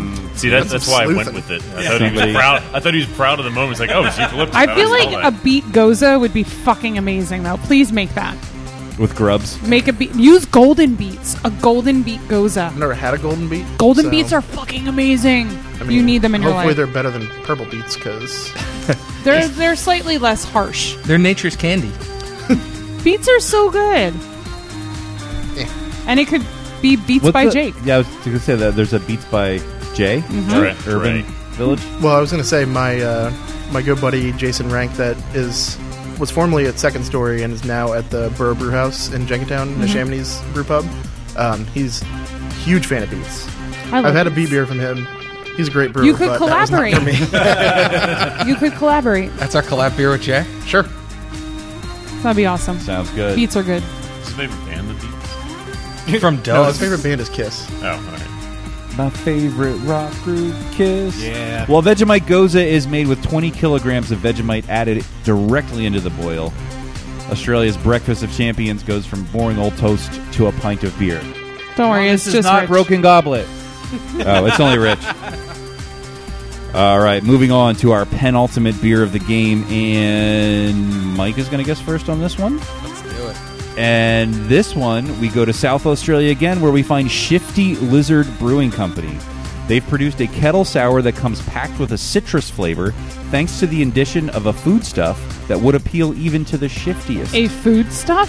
Even to the shiftiest of lizards, and might just be pretty forward-thinking. Is it spiders, ants, or grasshoppers? Spiders. All right, am I going with spiders, Steph? Well, it is Australia. They have a fuck ton of spiders there. I was going to say grasshoppers, though, but I don't want to lose this game. I'm going to say grasshoppers. Steph is going with grasshoppers. Dan? I'm going to say spiders. Shit! Oh, spider shit. Jake? I guess I'll go with spiders as well. Oh, spiders pretty popular, Phil. I'm also doing spiders. Everybody's saying spiders except for Steph. Everybody is wrong. Oh, what? It's ants. Lizard's Picnic Tyrant Ant Sour is made with edible son of a green bitch. tyrant ants. It should just be Tyrant. It should just be tyrant. That's a very good point. That is good. Shifty Lizard justifies this by saying edible ants are appearing more and more in food, so it was only a matter of time before they appeared in beer. According to the website ediblebugshop.com, Oh, God. the ants provide a unique citrus zing that explodes in your mouth. This flavor comes from the chemicals that they use to communicate. So, if anyone's interested in citrus-flavored ants, there you go. All right, we're down to one more beer, and we're going to check the scores real quick and see where we're at. Dan has 3 points, doing really well. Only one wrong. Jake has 2, 50% hit rate. Phil only has 1. You're in big danger of being punished. Mike has 2, and Steph has 2. Just a reminder, I will not eat or drink anything I don't like. That's fair. If anyone ever refuses... I will run naked. I will do anything else, but I will not. I will lick Jake's brony tattoo, but I will not. We might Sweaty. I don't know. Almost Look, had to eat dog food. I will say, and we'll reveal the punishment when the game's over. It's not that bad because it was a very Oh no, I want it to be bad. yeah, but it's not super bad because it wasn't very thought out ahead of time, and we just kind of grabbed something quick today. Our last punishment was themed. I was proud of that one. All right, so Phil, you really got to step up. You're do. either gonna you either have to get it right. Well, even if you get it right, Then and me no and one Brett else have to get it does, wrong. we might do a tiebreaker. I don't know. We'll Or see. we all have to do it. Or everybody does it. I don't know. Moving on to our final beer of the game, and we're going to let Phil guess first because he's got the least amount of points. Well, I don't like that idea. I feel like I should guess last. Maybe we'll let you guess last. I think guessing. So we'll last start would with be Mike. the best. I just so that we started come one. around. Oh, Well, you're you going to should do this start one with as well. Now you're going to start this one too. I've made my decision. My final decision. Another Aussie brewery, Rare Bird Brewing in Victoria, Australia, likes to make local beers with local ingredients. With that philosophy in mind, they capture the essence of the outback with a red wheat ale made with native mountain pepperberries. Sounds delightful. And another fitting ingredient from down under. Is it char-grilled kangaroo, broiled koala, or sous vide crocodile? Ooh. Oh my god. I'm going to go with the crocodile. Going with the crocodile, Steph. Oh, also say crocodile. Also saying crocodile. I hate this game. That's it. I'm going to say crocodile as well. Everybody saying crocodile. Just trying to look at my phone to see I'm the going to answer. say kangaroo. Ooh, Jake going differently, saying kangaroo. Finally, Phil. What was the third option? The option that no one guessed was broiled koala. In hindsight. You might Kind have of to a- pick that. In hindsight, but koalas are. I mean, you can't eat a koala. I feel like I've least never heard broiling. of anybody eating a I feel like koala. surveying or wanna make- boiling. Aren't they protected? not shouldn't going to have give said that. impart a ton of flavor? Well, actually, I think they have a ton of disease. I think like all koalas have syphilis or something like Oh, that. that's right. It might be So chlamydia. Yes, maybe- John, or- yeah, John chlamydia, Oliver. you're right. John Oliver has a chlamydia koala thing named after him. But also, sous vide just famously kills all sexually transmitted diseases. I'm going to go kangaroo. All right, Phil say kangaroo. Good strategy because you are correct. It is, in fact, kangaroo. I heard that Oh, beer's really fish. hoppy. Fuck. Yeah. The fittingly titled Kanga Brew is made with altogether different kinds of hops. Son of a bitch. Kangaroo fillets in the boil. Rare Bird co-founder Steve Marshall says it's got the nice bready, toasty stuff from the wheat, and then there's a subtle kangaroo flavor. Exciting. So let's add up the points and see where everyone stands. It looks like we have A German sparkle party for last. a German sparkle party at the bottom. Tied for first place I don't know what's going on right now. with 3 points each. Dan and Jake. Very good showing. Very good showing. All right. 3 losers. 3 enduring a punishment Losers. in last call today. Phil, Mike, and Steph with only 2 points. That's right. No prizes for winning. Happy fun time. There are now punishments for losing. So bear with me, guys. I don't think I have the bag over here. Hold on. I want to reveal the punishment first. Eat So- this bag. Eat the bag. This was very last minute. So we had this crazy idea. Dan got a bunch of Miller Lights recently. from They a were friend given of to me. his, They were given to me. I did not from buy like a them. cookout. So How dare you? we brought a can of Miller Lite, which in and of itself Shock on that. is not that bad. But in the theme of adding weird stuff to beer, we were on the way out of the house, and I thought, what weird thing can we put in the beer? So I found some root beer syrup Oh, from yes. Dan's SodaStream. I'm in. So we're going to mix this together. It might actually be good, but it's probably going to be bad. So we're going to create a root beer flavored Miller Lite And we're and see using how this that whole goes. thing of Oh my soda God. stream. We I actually mean- have a bunch of Miller Lights in the cold box, so everyone can have their own. We can just have our own. We can just have All our 3 own. losers can have their own. Yes, and some Genesee cream ales. Gee, We could try that too. Thanks. You're welcome. But yeah, so we're going to do that at the end of the show when we start going into last call. If you want to see that happen, be sure to sign up for Patreon at patreon.com/beerbusters. You also get access to the bonus podcast segment that is last call. My phone's not I have to recognizing tell my you, face. those videos are fucking awesome. They're a you lot of do fun. a really, really good job with Oh, those. They thanks. are a lot of fun Did to you watch. see the one where I did the shiny sound effect on my did. bald spot in the back of my head? at the meadery? I was watching it, and Rich was filming from behind me, and I was like, my bald spot is very prominent. I was like, I'm going to lean into that. But another thing you get on Patreon, if you donate at one of the top 2 tiers, is you get shouted out on the podcast, and we're going to do that right now. We would like to thank our most generous patrons on Patreon from the very bottom of our hearts, beginning today with a new patron, PA Brew Brittany, bitch. Review. Like how I did that like interstitial there. Yeah, you suck at touching the This is soundboard. it's hard to read All right, and then fine. hit the thing. Dan, I'll do the do it. thing. No, let Steph do it. I like when Steph does it. Yay! I think that was a nice thing you just said to me. All right, so PA Brew Review, thank you for becoming a new patron. And As soon as you put it in your mouth, you totally get the banana. the following names you've heard before, and we love to hear them again. James Lamberg, Salty pretzels. Jan Schenk, Lawyered. Joe Mansell, Cool. Beer, Bourbon, and Games. Gonna go back in time. Mark Badunio. Oops, I just sharded. Topher Simmons. Poor Man's Brewing Company. Sprinter Dan. Kathy Obashevsky. This is fire. Eric Dixon. Too damn delicious. Nate Fachman. Jalapeno. Brian Mills. Hell yeah. Wolfgang Von Colt. No. Jen McDonald. Cinnamon Toast Crunch. Marilyn Engelman. Ain't nobody got time for that. Josh Price. I still want some beer out of that egg. Ron McDonald. Spilled the beer. And Victoria Miles. Okay, we have to stay focused. If you want to find out how to get on this list and many of the aforementioned perks and more, go to patreon.com/beerbusters. But right now, Dan. Yes. Let's pay our tab. We gotta pay. Don't let it piss you off. Say, Yvonne, remember when I said I'd have to send away to NASA to calculate your bar tab? Oh, yeah. We all had a good laugh, Mo. The results came back today. You owe me $70 billion. If you have never seen me in person, or you've never seen a picture of me, one, you're welcome. I am jealous of you. I have glasses. And not only do I have glasses, I have recently been shopping for new glasses, and the whole process sucked.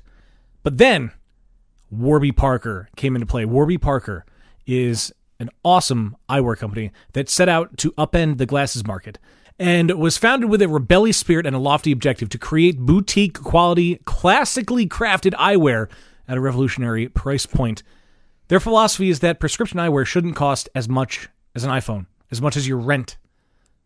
Their prescription glasses start at $95, including the lenses, and every pair of glasses includes anti-reflective and anti-glare coating and comes with a hard case and a cleaning cloth. They make buying glasses online easy and risk-free. There are a lot of other companies out there that are cheap to buy glasses online, but you don't get to try them on. Warby Parker, however, has a home try-on program that allows you to order 5 pairs of frames to be shipped directly to you so you can try them on in the comfort of your own home and get as honest feedback as you possibly can out of your friends and family. You keep them for 5 days and then you send them back. And if you like it, you can place an order, but then you have to give them your prescription. Well, they make it even easier for that. You can give them the prescription, or you can just give them the name and phone number of your eye doctor, and they'll call them and get it for you. You're not a middleman anymore. You're just somebody that says, hey, I need glasses, make it happen. When you order, most frames wind up at your door, completed with lenses, within 10 business days. A lot get there sooner. Not only that, the coolest thing is you're paying it forward. For every pair of glasses sold, Warby Parker distributes a pair of glasses to someone in need. You're doing something good for somebody you don't even know. How rewarding is that?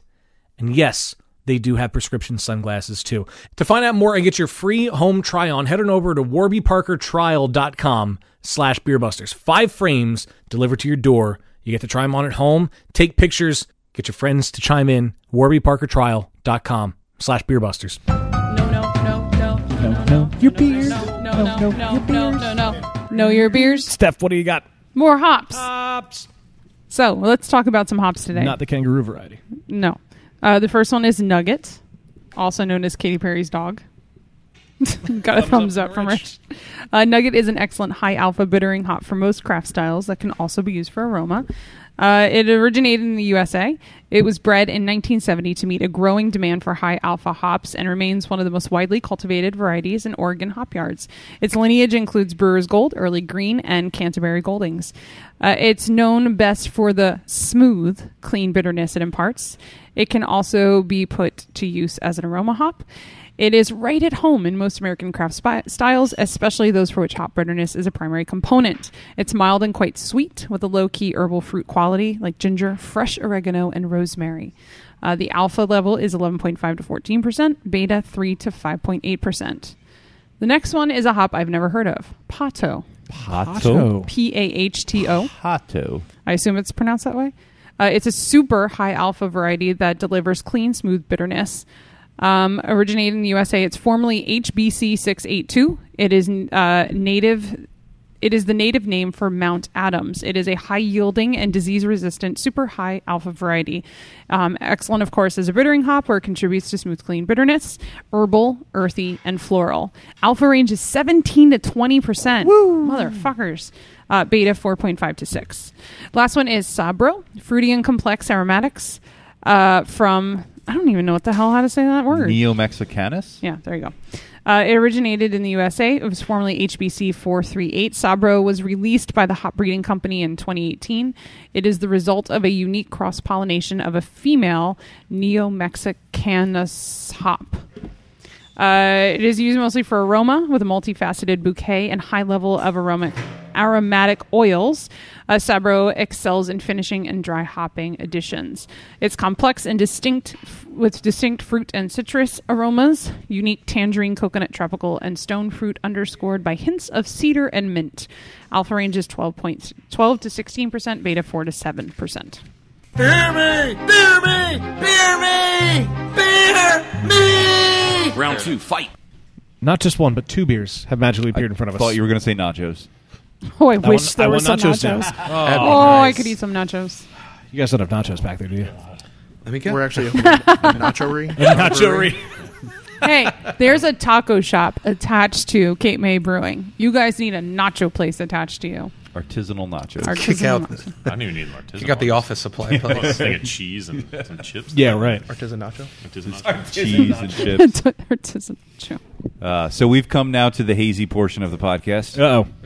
Well, which one are we going with first? I know you guys said when you handed the second one over to have the first and the second. I think we're doing the hazier one first. The first one. The one that's more opaque. Right? Whichever one you want to try first. Just, no. I would say go ahead and drink the one that we handed you first. Let's go. Okay, cool. What is the first one then? So they're both the same wort, but they're fermented with 2 different yeast strains. Oh, cool. One is normal London Ale 3 from Imperial Organic Yeast, and the other one is Manchester from Richmond, Virginia, RVA yeast. So they're really supposed to be the same strain. They're both from Boddington's. It's one of the standard hazy yeasts that most people use. And I really just wanted to see the difference between the 2 of them. So these are both every town needs a dojo. That's correct. Just with different yeast strains. And one of the hops that I just talked about Sabro is in this fucking beer. So let's see if you were paying attention, and you can pull out the descriptors of that hop. Sabro. Chopra. Is it Neo-Mexicanus? Mm-hmm. It tastes exactly like you described. Good job, Steph. Killing it. Suck it, Dan. Or we should say, good job, Jake. Yeah. But so, yeah, I thought it would be, it's an experiment that we've been doing, trying different process and yeast and everything on our hazy IPAs. I thought it would be kind of a good idea to talk about what differences you guys are tasting. Yeah. Do you think you'd continue doing this experiment after you guys open? That would be difficult because our brew house is the size of our fermenters. We're still going to experiment and try different yeast. It can always be better. Yeah. But right now we're really just trying to figure out what we want our strain to be when we first open. I have it narrowed in, but when we're doing split batches, it's easy to just do one carboy with one thing, one with another, dry hopping at a different time, that kind of stuff. Yeah. I feel like the second one is creamier. Okay. And the first one is sharper, more citrusy, maybe? I think, do you mean this one? This one is, I find, creamier. And this one is sharper. I don't know I'm where feeling you the other. put them back down. What? Yeah. What? So that's the one that you're drinking right now. That was the one with the Imperial juice yeast. They both taste really, really similar. They do taste really similar. I really feel like the slightly clearer one is creamier and less citrusy. That's what I'm getting. So I have heard that the yeast on the slightly clearer one, that does produce a little bit of a vanilla ester or note. That could be it, yeah. Yeah. And also, that one attenuated far less than juice did. Right. Actually by about 3 Plato. Okay. Wow. Yeah, that was surprising to me. So I spoke with the owner of that lab, and he said that that strain actually needs a lot more dissolved oxygen than a normal strain. So when I go to brew with that again, I'm going to amp that up and see if I can get it, because I don't want it to be quite that sweet. Yeah. Yeah. Yeah. So maybe that's what it's vanilla and sweeter. Right. Yeah. Giving it like that creamier And feel. I mean, a lot more residual sugar. There might be a bit more body. It does have more of an aftertaste. It lingers more than this one does. I think the hazier one is more on par with what people will want as a New England IPA, Northeast IPA. The second one is more my style out of the two. You get all the flavors. You get like the vanilla out of it. That to me rounds out very nicely. The first one, I think, it'll be the crowd pleaser. Yeah. I feel like they actually lean towards each side of the trend. The first one is very juicy. Mm-hmm. It's that juice that everybody wants. The second one, it kind of goes a little milkshakey. I feel like it's kind of, you know what I mean? 'Cause it's a little softer, a little more pillowy, a little sweeter. Adding all that vanilla. Yeah. I think they kind of lean towards. I like both of them, but. Oh yeah, I should say I do like them both. I don't mean to knock for a the Northeast double IPA. Yeah. The first one, the thing about like the juicy ones, I actually think I do agree with Dan. I think I like the second a little better, just because that like. But it has that lingering sweetness. Yeah, I mean, that could be toned back a little bit, but it's that what the kids are calling hop burn now. That like harsh sort of. You sound so old when you say it that way. I know. Well, that's what they call it. Kids these days. Kids these days on get their off hot my burn. lawn. I didn't fucking come up with it, but yeah, it's like really like it's got like a harsh. It's not super intense, but it's part of like it's part of that style that I don't particularly like. So that's actually since I kegged it, that has gone down significantly. This is one of the only beers that we've had hop burn in. Mm-hmm. I think this is probably the highest hopped beer that we've made. I think around the equivalent of about 6 pounds per barrel. Mm-hmm. So I do find that does go down with time, but I don't personally taste hop burn, but it's good to know that somebody that maybe you have a higher, proclivity for tasting that. Or I'm just a pussy. I mean. Well, no, I find it. I hate that character. Yeah. That's really upset me when I tasted the beer and it was in there, and I'm like, well, I hope it goes out. Conditions out before we. Well, it's not super intense, but it leans in that direction, which is making me like the second one better. I'll still gladly drink both of them, though. I actually like the first one better. Do you? No. Yeah, we lean towards the first one when we tried it last night. I like the flavor of the second one, but I would agree on the sweetness. I do need to get that to attenuate more, or possibly up the bitterness a little bit. Yeah, we were talking about him. The first thing I said. It's pretty sweet. Yeah, same thing. I was like, there's a weird sweetness to it. And right. That's when he brought up the attenuation. It makes I am sense. getting a complex and distinct fruit Oh, and you're citrus. a fucking cheater. Unique tangerine, coconut, tropical, and stone fruit. That's exactly what we're going for. By It's crazy. hints of cedar and mint. Yeah, that's what I said. It must be a super taster. You can really taste the mint. But yeah, so this beer is Every Town Needs a Dojo, and the story behind that name, about once a year, Jake and I make the trek to Hill Farmstead. And you go through a lot of rural areas, a lot of towns with like no gas stations and like populations. No internet signal. No internet signal, which we've run into when we almost ran out of gas. In February in Vermont. Yeah, like populations of like 200. But every town you drive through has a karate studio. I swear to God. They don't have a grocery store, but there is a Tiger Schulman there where you can prep yourself for battle. Prep yourself before you wreck yourself. Yeah, so oh my God. That's in between arguing about the Candy Family tree and just nothingness. That's how we came up with that name. The Candy Family tree? Oh, yeah. You don't want to get down this rabbit hole. I kind of do. As in John Candy? I'm thinking, either John Candy or like actual candy. Actual candy. Like, how really at the base. You got the Hershey bar. Well, so you got the Hershey bar. And then, I mean, don't you just really have sugar? But then you have branches with nougat. You've got Milky Way. Well, sugar's not a candy in and of itself. Where you got Milky Way with the caramel, and then a Milky Way with caramel and peanuts. So you get the Snickers. Or if you go just nougat, you have the Three Musketeers. And then on the other side, you got the cookie and the Twix. Right. So really, if you're talking about like candy in general, they're all interrelated. But you're completely ignoring all like non-chocolate, like fruity candies. That's like a whole that other. probably has its own tree. That has its own tree. Together. But they come from the same trunk because it's all candy. Well, I was eating Twix at the time. Yeah. Going to that realm. I was eating Twix at the time. We started it with the Hershey bar. And then, so we talked about that for about an hour and a half. It's a long drive. Yeah. I'm not joking about it. Yeah, no, I totally believe you. Why are you laughing? And then after determining like where candy comes from, where it goes, and where it's going, And then we started debating: does a family question for you tree? guys. Yeah. How do you see a family tree growing? Upwards or downwards, like through the roots or through the branches? See, in my head, when you said you had the Hershey bar at the bottom, I was like, well, wouldn't that be the top? But no, I it makes think sense 'cause top. It's I think top. No.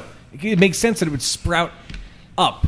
The tree can keep growing. The tree's not going to grow down. It grows Well, up. the roots roots grow keep down. getting bigger. The roots keep getting bigger, but the base of it is the still trunk in the gets ground. bigger, So too. below. But the trunk's still in the ground. But It's if not growing. But when you picture a family tree, like you often start with, I see what you're saying. You often start with like the base is at the top. That's like a family exactly. flow chart. Because Yeah. you start with current Flow chart generation of my family. Yeah. and then work your way backwards, and it just kind of like naturally. See, I worked up. I said it was Hershey bar is the trunk. That and then makes it more sense. Branches Yeah. off. Yeah. Well, when you Yeah. take pictures, you go shaft up. You gotta go shaft up. Yeah. That was a conversation. Another one that was an hour and a half. It was. The conversation or taking the picture? Well, the pictures. A little both. So I'm an amateur pic photographer, 101. or at least Brez thinks I am. Yeah. And I took some pictures of Brez for himself. Oh, Yes. what do you do with those He was pictures? sleeping. And his shaft was up. And you were down. And I But was anyway, down. when we finally This got is service all again, sorts of creepy. we found out that you can actually do a family tree either way. So they're both valid. So you're both right. Yeah. well, I'm Which annoyed right. us. I'm Can a more tree right. go was from most left right. to right or right to left? It can. Have you ever seen those ones that like Oh, the ones grow in with like the really weird windy curve? conditions? In that are, the, like, in the curved? Karate Kid movie, it came out the cliff Oh, the side. bonsai tree. Yeah, the bonsai. Yeah, yeah. So there you go. Interesting. All right, do a family tree to the side. What's I don't think that's valid. We circled back to karate as well. Yes. That's true. It's all looped in. And everybody needs a dojo. Can we drink a quad now? Someone promised me a quad. Yeah, I think Yes. we're. You we're- made me put these hazy IPAs in my mouth. Now you need to give me a quad. Instead, that quad appeared in front of us.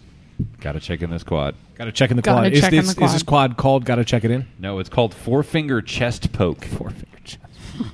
Why only four? Why only four fingers? Isn't it? Quad. Fuck. Why did I not see that?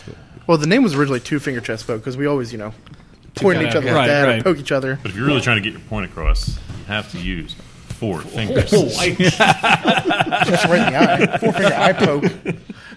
Four finger eye eye poke. That's the barrel barrel aged quad. Yeah, right. Get out of my head. So this is a 9.4 percenter, I hate that. according thing to so the notes. much. Oh, the S, the Oh, infamous God. S. You must be our age if you're doing that. Yes. Yeah. The So young this is people made don't with even know. cascara, which is like a thing now people are doing. It's really, we had a beer at Stolen Sun. Brewery / coffee roaster. So Ooh, I want some they coffee were there. super into coffee, and they did a beer with cascara tea, and that's like a big thing now is doing cascara tea. I was actually reading as I was researching today's game. I came across another beer that was made with it, and they were talking about how it's like really popular in teas now. Okay, I hate quads, and I love this fucking beer. Thank you. Like, well, weren't the- you just like, didn't somebody promise me a quad? Well, I just wanted to get away from the hazy IPAs. I hate quads less than... No, I don't hate quads. I like quads. They're just not usually my favorite. I hate IPAs, or hazy IPAs, but the dried fruit, like this, the fruit, like raisins and prunes that you get from this is just... It's fabulous. I really, really like this. Yeah, one of the guys that I used to work with at Neshaminy, he's now down at Diamondback Brewing in Baltimore. Yeah, I've been there. That's a cool place. He told me about Cascara a couple years ago because we had brewed this quad, just straight up, no adjunct, a few years ago, and I had brought that in for the guys at work to try. He's like, "Oh man, this has like a really good like raisin thing." We have a bottle of it. We're not opening that, so it's probably way too oxidized. Punishment. And yeah, chug a whole. That one was higher ABV, so chug a bottle of 11% quad. Go right ahead. I didn't lose On it. with some Go ahead, I put some didn't root beer lose. syrup in it. Notice the people that didn't lose the game are all like, "Oh, let's go, let's do it." The three of us are like, Phil and I are going to chug pounders. But for we the have Pounders game. and Miller Lite. Yeah. I might do it as well. I lost. Got to answer questions. But yeah, he told me about Cascara, and he said that would work really well with this beer. And I've been thinking about it for a while, and we just never really got it on the schedule. And wanted to try it before we made 150 gallons of it. Yeah. Right. Yeah. So It's so good. It is really good. You did make the tea with it because it's really just dried fruit, and then you soak it in hot water, and then that's how you make the tea. And when I tasted it and I used the recommended amount, it really wasn't very strongly flavored. So I used a whole pound in this 5-gallon batch. And fortunately, I tasted it after 3 or 4 days. I was intending to leave it on there for about a week. And I was like, whoa, that is really present. So immediately cold crashed it, kegged it that night. So if we do it again, definitely going to back that off a little bit. But overall, I'm glad we did it because I think it's an interesting addition. I think, and I agree with Steph, this is really nice. And the stone fruit, raisin, that dark character is really good. But I think maybe pulling it in is a little bit a smart idea because I feel like it might be a little intense for broad. I love it. I feel like I'm drinking a raisin. I know, and so I really like it too. But I feel like it for like broad appeal, especially and when for you're, the like, cost of the beer. right. Right. The cost of making it. I feel like it would. I feel like it would $20 a pound or it something. would sell better if you dialed it back just a little bit. Yeah, the one thing we talked about yesterday was it kind of took away from the characteristics of the quad. I mean, or almost Overpowered. like it. Yeah, it took that dark fruit and then turned it up to 10. Right. Or 11. Yeah. Yeah, I can see that, but I feel like it just it's like putting makeup on a quad. You just accentuate the things that you really like about a quad. Well, now you say it, this is looking pretty good. Yeah, now you just got to make it with mascara. Hello. The problem is it doesn't taste like 9.4%. That is a big problem. And that's my issue with these beers. It's like I like to be able to drink a lot of beer, and you can't drink a lot of this beer. Yeah, or you'll be check on the out floor. pretty quick after that. You can, you just won't know it until you hit that point. Yeah, see, I like to drink all day and all night. I don't want to just drink 2 or 3 beers and be done. A sipper. This would be a good winter seasonal beer. Yeah. Oh, yeah. I hate when people say that. I was about to say, that's why we brewed it in July. Do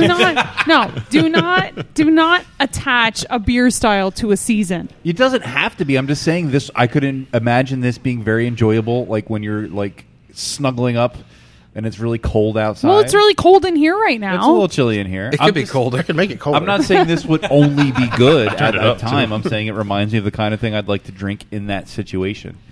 I don't think there's anything wrong with saying a particular style of beer lends itself to a certain season. I think it's lame to say that. Oktoberfest. But that's not a season. You have permission to drop that, Mike. First of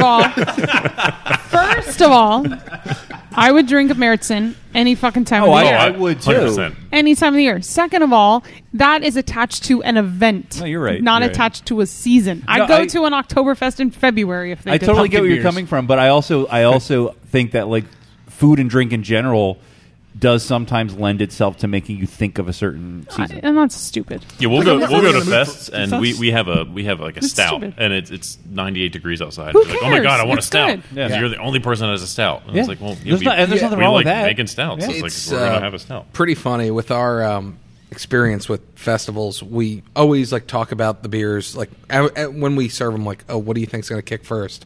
And inevitably, it's never the beer we think, and it's always the stout. And it's oh shit, people apparently do want to drink stouts in June when it's 90 degrees. I think out. it's because they're like 12% and they just want to get hammered. That's possible There's that too. Yeah. Doesn't Or hurt. we're Well, you have to drinking get your money's worth. Yeah, we're just if you don't leave a beer fest drunk off your ass, you didn't get your money's worth. Yeah. No, I think that's what people think. Briz is sitting with his mouth on the tap all day and just. I will never sucking it forget in. the first time we were beer busters and we did a fest. I'm looking at you, Dan. What the fuck are you pointing? And it was at the Navy Yard in Philly. And you would go up and you would ask for a beer, you'd chug it, and immediately ask for the other beer. That was before we started Beer Busters. It's all about ticking. That was February that year. We started. That this was in April. right before Beer Busters. That was the first time I ever held the Hammer of Glory. That was a fun time, but you were the people that I now hate. Yeah, I hate that I did that. Yeah. Thanks, Dan. I You're know, like- it's all my fault. I'll take the double whatever. Because I didn't. All right, now I'll take. Here's the thing. Which one's got the most I didn't alcohol? appreciate beer the way that I do now, and I didn't know what I was getting into. I didn't know what the different beer styles You were just were. like, I want to I get drunk. I barely knew an IPA versus a stout. That's where my brain was at the time. So I just wanted to drink. It was still fun. But Where's the tequila, man? You know what I do remember Sweating. from that day, though? Yes. One of the food trucks had like Oreo-crusted chicken, and it was incredible. I had a broccoli Rabe sandwich once. That's way different than... Well, at a beer, it's there's actually what a segue.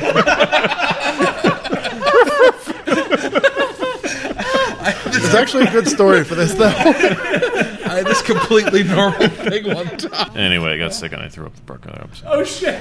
In the car on the way home, into a plastic bag. See, Rich is literally the best DD ever because I have thrown up pretty much on every major highway in Pennsylvania, and I've now thrown up on a major highway in South Dakota. But Rich Making knows. your way through the 50 states. I don't even need to tell him. He knows my body language, like when I need to throw up, and he immediately pulls over. I have never had to throw up in the car. I've always thrown up on the side of the road because he knows. So you need to find that DD. Like a lady. Damn.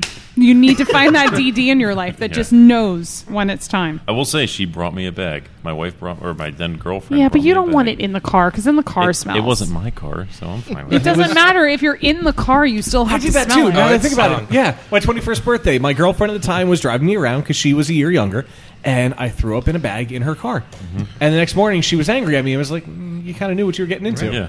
The car Shouldn't have smelled picked me She up. should have exactly like pulled the sandwich. over. Yeah. Old It was a pukey pretty bag good Phil. sandwich, I will say. It was a pretty good sandwich. It was worth it. No fault to the sandwich. Totally worth it. Yeah. but okay, but Oreo crusted fried chicken, and then Yeah. I had a broccoli raw sandwich. That's like some bullshit I would say. That's an incredible segue. Oh my god, Oreo Well, crusted fried chicken. What do you think? Winter food? I think Jake Summer had a food? story. Shut the fuck up. Oh no, that's the story that he threw up in the car. In a Oh, bag. okay. Yeah, Okay. broccoli Rob. That's the whole thing. Story done. Yeah. You broccoli Rabe. Broccoli Rob. Well, I like the That's an office squad. reference. I like the squad. It is an office reference. The squad as well. The squad as well. So Cascara, you buy it. How do you buy it? Like, what does it come? How does it Black come? market. I Sephora. have a bag back there. If one needs some. So the kind that I mean, if we get into it and like want to really dial the whole thing in, I'll probably, work with Calm Waters or someone around to get like, from a actual farm. This is just a company that sells it for tea and everything. Bought it on Amazon. Bought a pound of it. It's just dried chips of fruit. How's that? And- Yeah. Yep. Interesting. Yeah, we have a bag back there if you want to Do you always use it? We got a Like, bag. are you supposed We to got a always bag. use it dry? We got a Do you bag. do? Does anyone do anything with it? Because it's like a fruit. Like, is there anything that you can do with it? Like when it's fresh?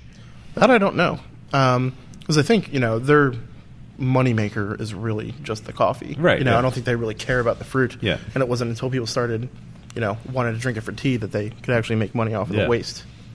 So Interesting. I would like to know Cascara what it really tastes like. interesting. Yeah, non-dried, Like fresh. just like fresh to just bite eat a into coffee. it. Yeah. Where does it grow? Probably gross. Anywhere coffee grows. It's literally the fruit that grows the around flesh the around the coffee coffee bean bean. is the seed of this fruit. Oh, now I remember this conversation. Yeah, we learned about from- this at Stolen Sun. Yeah. And ever since then, I've been fascinated Stolen Sun, second sin. I think we met those guys at the Valley Forge Festival.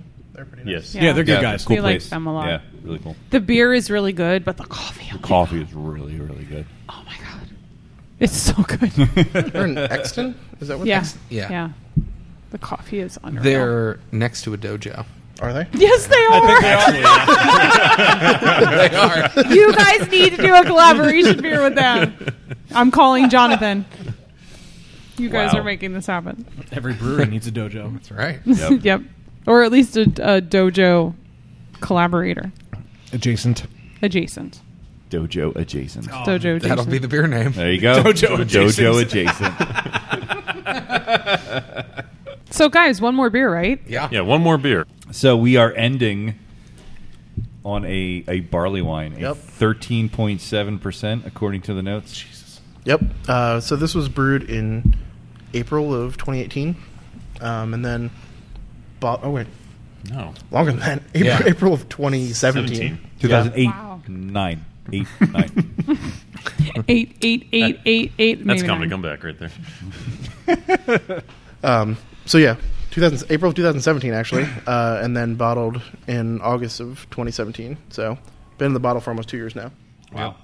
It's holding up pretty good. It is fucking incredible. Yep. Oh yep. my god. This is definitely something I thought you would like, Dan. So we I need a minute. we poured this at the first beer festival that we ever did, because we got invited like really late because it was the very first one that we did, and we were like, all right, well, let's scrape together whatever we can. It was Isaac Newton's. Yeah, it was the Newtown Beer Newtown Fest, Brew Fest. and so we tried to like put together a couple like quicker turnaround beers. We're like, well, we need some variety, so we went ahead and like, all right, well, let's take a case of these bombers. That's our painter. Yeah, this is the gentleman that did the fine paint job in this. Nick in this McHale tap. Painting. If Hi, you need Nick. painting, contact Nick. This isn't Broken Goblet. I didn't know if you were- we lost. Just have him paint over Broken Goblet on the floor back there. So yeah, it was. We brought a case of bombers of barley wine to a beer festival, and we made the mistake of putting the ABV on there. And so, like we were just talking about, everyone was like, "Oh, I want that one to 13%." It's like, this beer's been in the works for months, man. Like, enjoy it. Don't just slam it. Yeah. But this is one of our last bottles that we have left of it. Aw. Yeah, I think we have 2 more Oh man, in my cellar. So enjoy. in your cellar. Yes. Next to that mason jar. 8, 8, 8, 8, maybe 9. Save one for your grand opening, like first however many. For you guys, though. Right. Or then for save Like, one not for, to serve to people. Just like Just be we hammered when we open up to No, everybody. no. At the end of the night, we survived. Yeah. Crack it open. And Yeah, then- we thought of doing it when we make our official first barley wine on our new system. Oh yeah. And then just compare them. What you could do is when you make the new barley wine on the maybe like right before, like right at the end after fermentation and everything, just like pour the last bottle in. That would be illegal. I guess is it? Yeah. Is that technically? If I'm adding alcohol that was not made As under part this of license, the- yeah. Oh shit. Oh, So wow. we would never do that. ever Do that? do You that. wouldn't do that. And that won't even leave the brewery area. No. That's going to stay in that area, not in the warehouse. Never I'm in not the going to put warehouse. any into barrels and move it into the warehouse. I will not do that. Not once. We've never just dumped vodka right into the beer at the end just to. But no, so this it's almost entirely. I think it was like for a 5-gallon batch, 29 pounds of Maris Otter, and then a pound of Simpson's double roasted crystal, and a 3-hour boil. A 3-hour boil. When I made the post about us brewing it, I didn't go that way. I went with Paul Ankerman, Push It to the Limit, because our mash tun was full to the brim. Oh god. Yeah. But yeah, it's another one that kind of hides its alcohol percentage. It does. My Yeah, opinion. I don't think it tastes Yeah. like 14%. It does not. The only what I think kind of gives it away a little bit is there is that strong malty. Like you can kind of tell when there's Yeah. a lot of malts went into a beer. Yeah, you might not taste the alcohol, but That you can taste oxidative- the body. Of Yeah, in there. exactly. Yeah, yeah. It's fucking incredible. Thank this you. is so good. It is really nice. Yeah. I am a big barley wine guy, so we're definitely. Yeah. Would you say Yeah. it's life? I would say that barley wine is Barley like. wine is life? is life. Okay. Interesting. I feel like barley wine is a severely underrated style of beer. You never see it much anywhere. It doesn't get much attention, but when it's done right, it's fantastic. So good, and this is done right. Thank you. It coats the mouth. It lingers. It stays there. There's no high or low points. rich. It's just there. It is a little intense as a style, like not just alcohol wise, but Right. like you get like that Flavor. And it's a not for lot, everybody you know, at all. there's, I like mean, we said about like the malts and the huge. Well, it's weird because one of the things that I've said for a long time, and why I think that Northeast IPAs and pastry stouts and all that stuff are super popular, is that I think people just want to drink the beer and say, "Oh, I taste blank." Yeah. And if you say I put vanilla, coconut, and chocolate in it, like, oh, there's the coconut, there's the vanilla, Vanilla, there's the yeah. chocolate. So but those flavors are so upfront. Yeah. But this is just as intense of a flavor, but it's more nuanced in my opinion. Right, because you're not getting it from like literally you might Ingredients, get, right? yeah. You get like a stone fruit, you get a little caramel, but that's like not stuff that's in the yeah, beer. it's like just it's a byproduct. ways of of the process. describing the Yeah. tastes that are coming out of the You malts. can't and, get a beer like this with ingredient additions. It has to be time. Yeah, as well. exactly. Yeah. And even outside of that, we've had people come up to us and say, "Well, I don't taste that. I taste this." And it's like, "Well, you taste what you taste." And it's like you Yeah. might taste everything of these little nuances that Jake might see, or Mike might see, or I might see, or even Right. you guys might see. You taste what you taste. Yeah. It's like if you can't pick up on that, then that's fine. You might Yeah. pick up something different that I didn't pick up on. Right. Right. Exactly. Also, lots of alcohol. Lots and lots and lots of alcohol. Wait, there's alcohol in this? Yeah, right. But anyway, I'm glad you like it. I do. I'm curious what Steph thinks. This is not her She favorite hasn't style. really talked much. Yeah, she Oh, that's hasn't. true. Yeah. She's not even. I think she's acknowledging staying us. quiet on purpose because Sorry. she doesn't really like barley No, I wines. just got another brewer to pour at our event, so What Ah, event? cool. I'm on it. Oh, On it. the Liederkranz. Yep. Mm-hmm. Oh, the event that we weren't invited to. You can come. It's far for you guys, though. A pity invite, eh? It's far for you guys. It's far for me and Wayne. And you guys don't have to go. We're not even like. So Steph still is avoiding my question. okay, I did not hear your question. I'm sorry. I was messaging him Actually, it wasn't a question. It was more of a prompt. Hold on, back in. Why do you hate our barley wine? So, let's a little preface to this. Previously, we said, if you don't like a beer, what do you do? And you said, I don't talk, or I'm on my phone. And I was on my phone. I like this beer. Exactly. I like this beer. What specifically do you like about it? Spot on you. I like the flavor. No. I like that it tastes like an actual barley wine. It's to style. It has that hint of sweetness. Well, you just spilled it all over your fucking phone. I really just did. That good, huh? Lick it off. It's good. I like it because it's good. Can't that just be the answer sometimes? That's pretty. Yeah, this late acceptable. in the episode, I feel like that should be acceptable. You taste what you taste. Yeah. I think it's a really fantastic beer. Well, thank you. Thank you very much. And I hope you're able to replicate it when you brew barley wine on that system. I'm actually curious, and maybe it's just because we just had the last beer right before this, but this is also a style I think that Cascara would sort of meld interestingly with. Good. Yeah, there's a lot of similarity between the two. You do like a firkin of this on Cascara or something would be cool. Yeah, that'll be a good, way to test out ingredients like that. I'm not super pro adjuncted barley wine. I like it, right, straight up. But that could definitely be a good little one-off kind of thing. Right. Oh, no. So earlier we had mentioned the website is sort of correct with the opening date, potentially fall 2019 for sure. That's it's correct. just within fall. Don't say for sure. We don't. Well, for mostly for sure. sure-ish. For sure-ish. For mostly sure-ish. But where should people go to find Second Sin online? Instagram and Facebook is where we're mostly. So yeah, Instagram is Second Sin Beer, and then Facebook.com/Second Sin. Cool. That's we update that most frequently, and as we get towards opening, we're gonna work on getting that website Nice. more up to date. Yeah. Facebook.com/Greg.Sacalities. No, that's my personal Facebook. Yes. back when you first were able to make your Facebook.com/whatever your name was, I took one of my friend's names so that he couldn't have it. It's been that for 10 You're years now. a terrible friend. He hasn't talked to him in He's 10 not years. friends with me anymore. Not because of that, but I remember when they Still did have that, I made mine. I have the same username for everything. It's my name backwards, Nadracab. So I was like, yeah, of course I want it to be that. And then when you had to do it, they said you can't change it. You can never change it. This is always your Facebook URL. No ifs, ands, or buts. I've wanted to start a business under that name forever, but now it's always my personal page. And I regret doing it so much. Sell yourself. That's how you make money. That's your business. I've tried. The business of Dan. I've tried. Or Nad. All right. The business of Nad. We need to end this in the discussion of Nads. Yes. So we can get to the punishment and last call. That is true. That is true. So for you out there listening to this, in addition to finding Second Sin online, don't forget you can find Beer Busters. Twitter and Instagram, we are at Beer Busters. On Facebook, we are Beer Busters Podcast. There's also beerbusterspodcast.com. Patreon.com/beerbusters is where you can gain yourself access to Last Call, where you get to see and hear the punishment. We also still have a phone number, but now you have to look it up. We're not telling it to you anymore. Oh, I was about to... 805-991-BEER, 805-991-2337. I always write down the things that I'm supposed to say just in case, so they're written down. And I didn't have the phone number written down because nobody ever fucking uses it. But they should. I know. I should use that's it. why I was going to say you have to. It's a secret. But because then maybe you just said it. Oh, yeah. Should I bleep it out?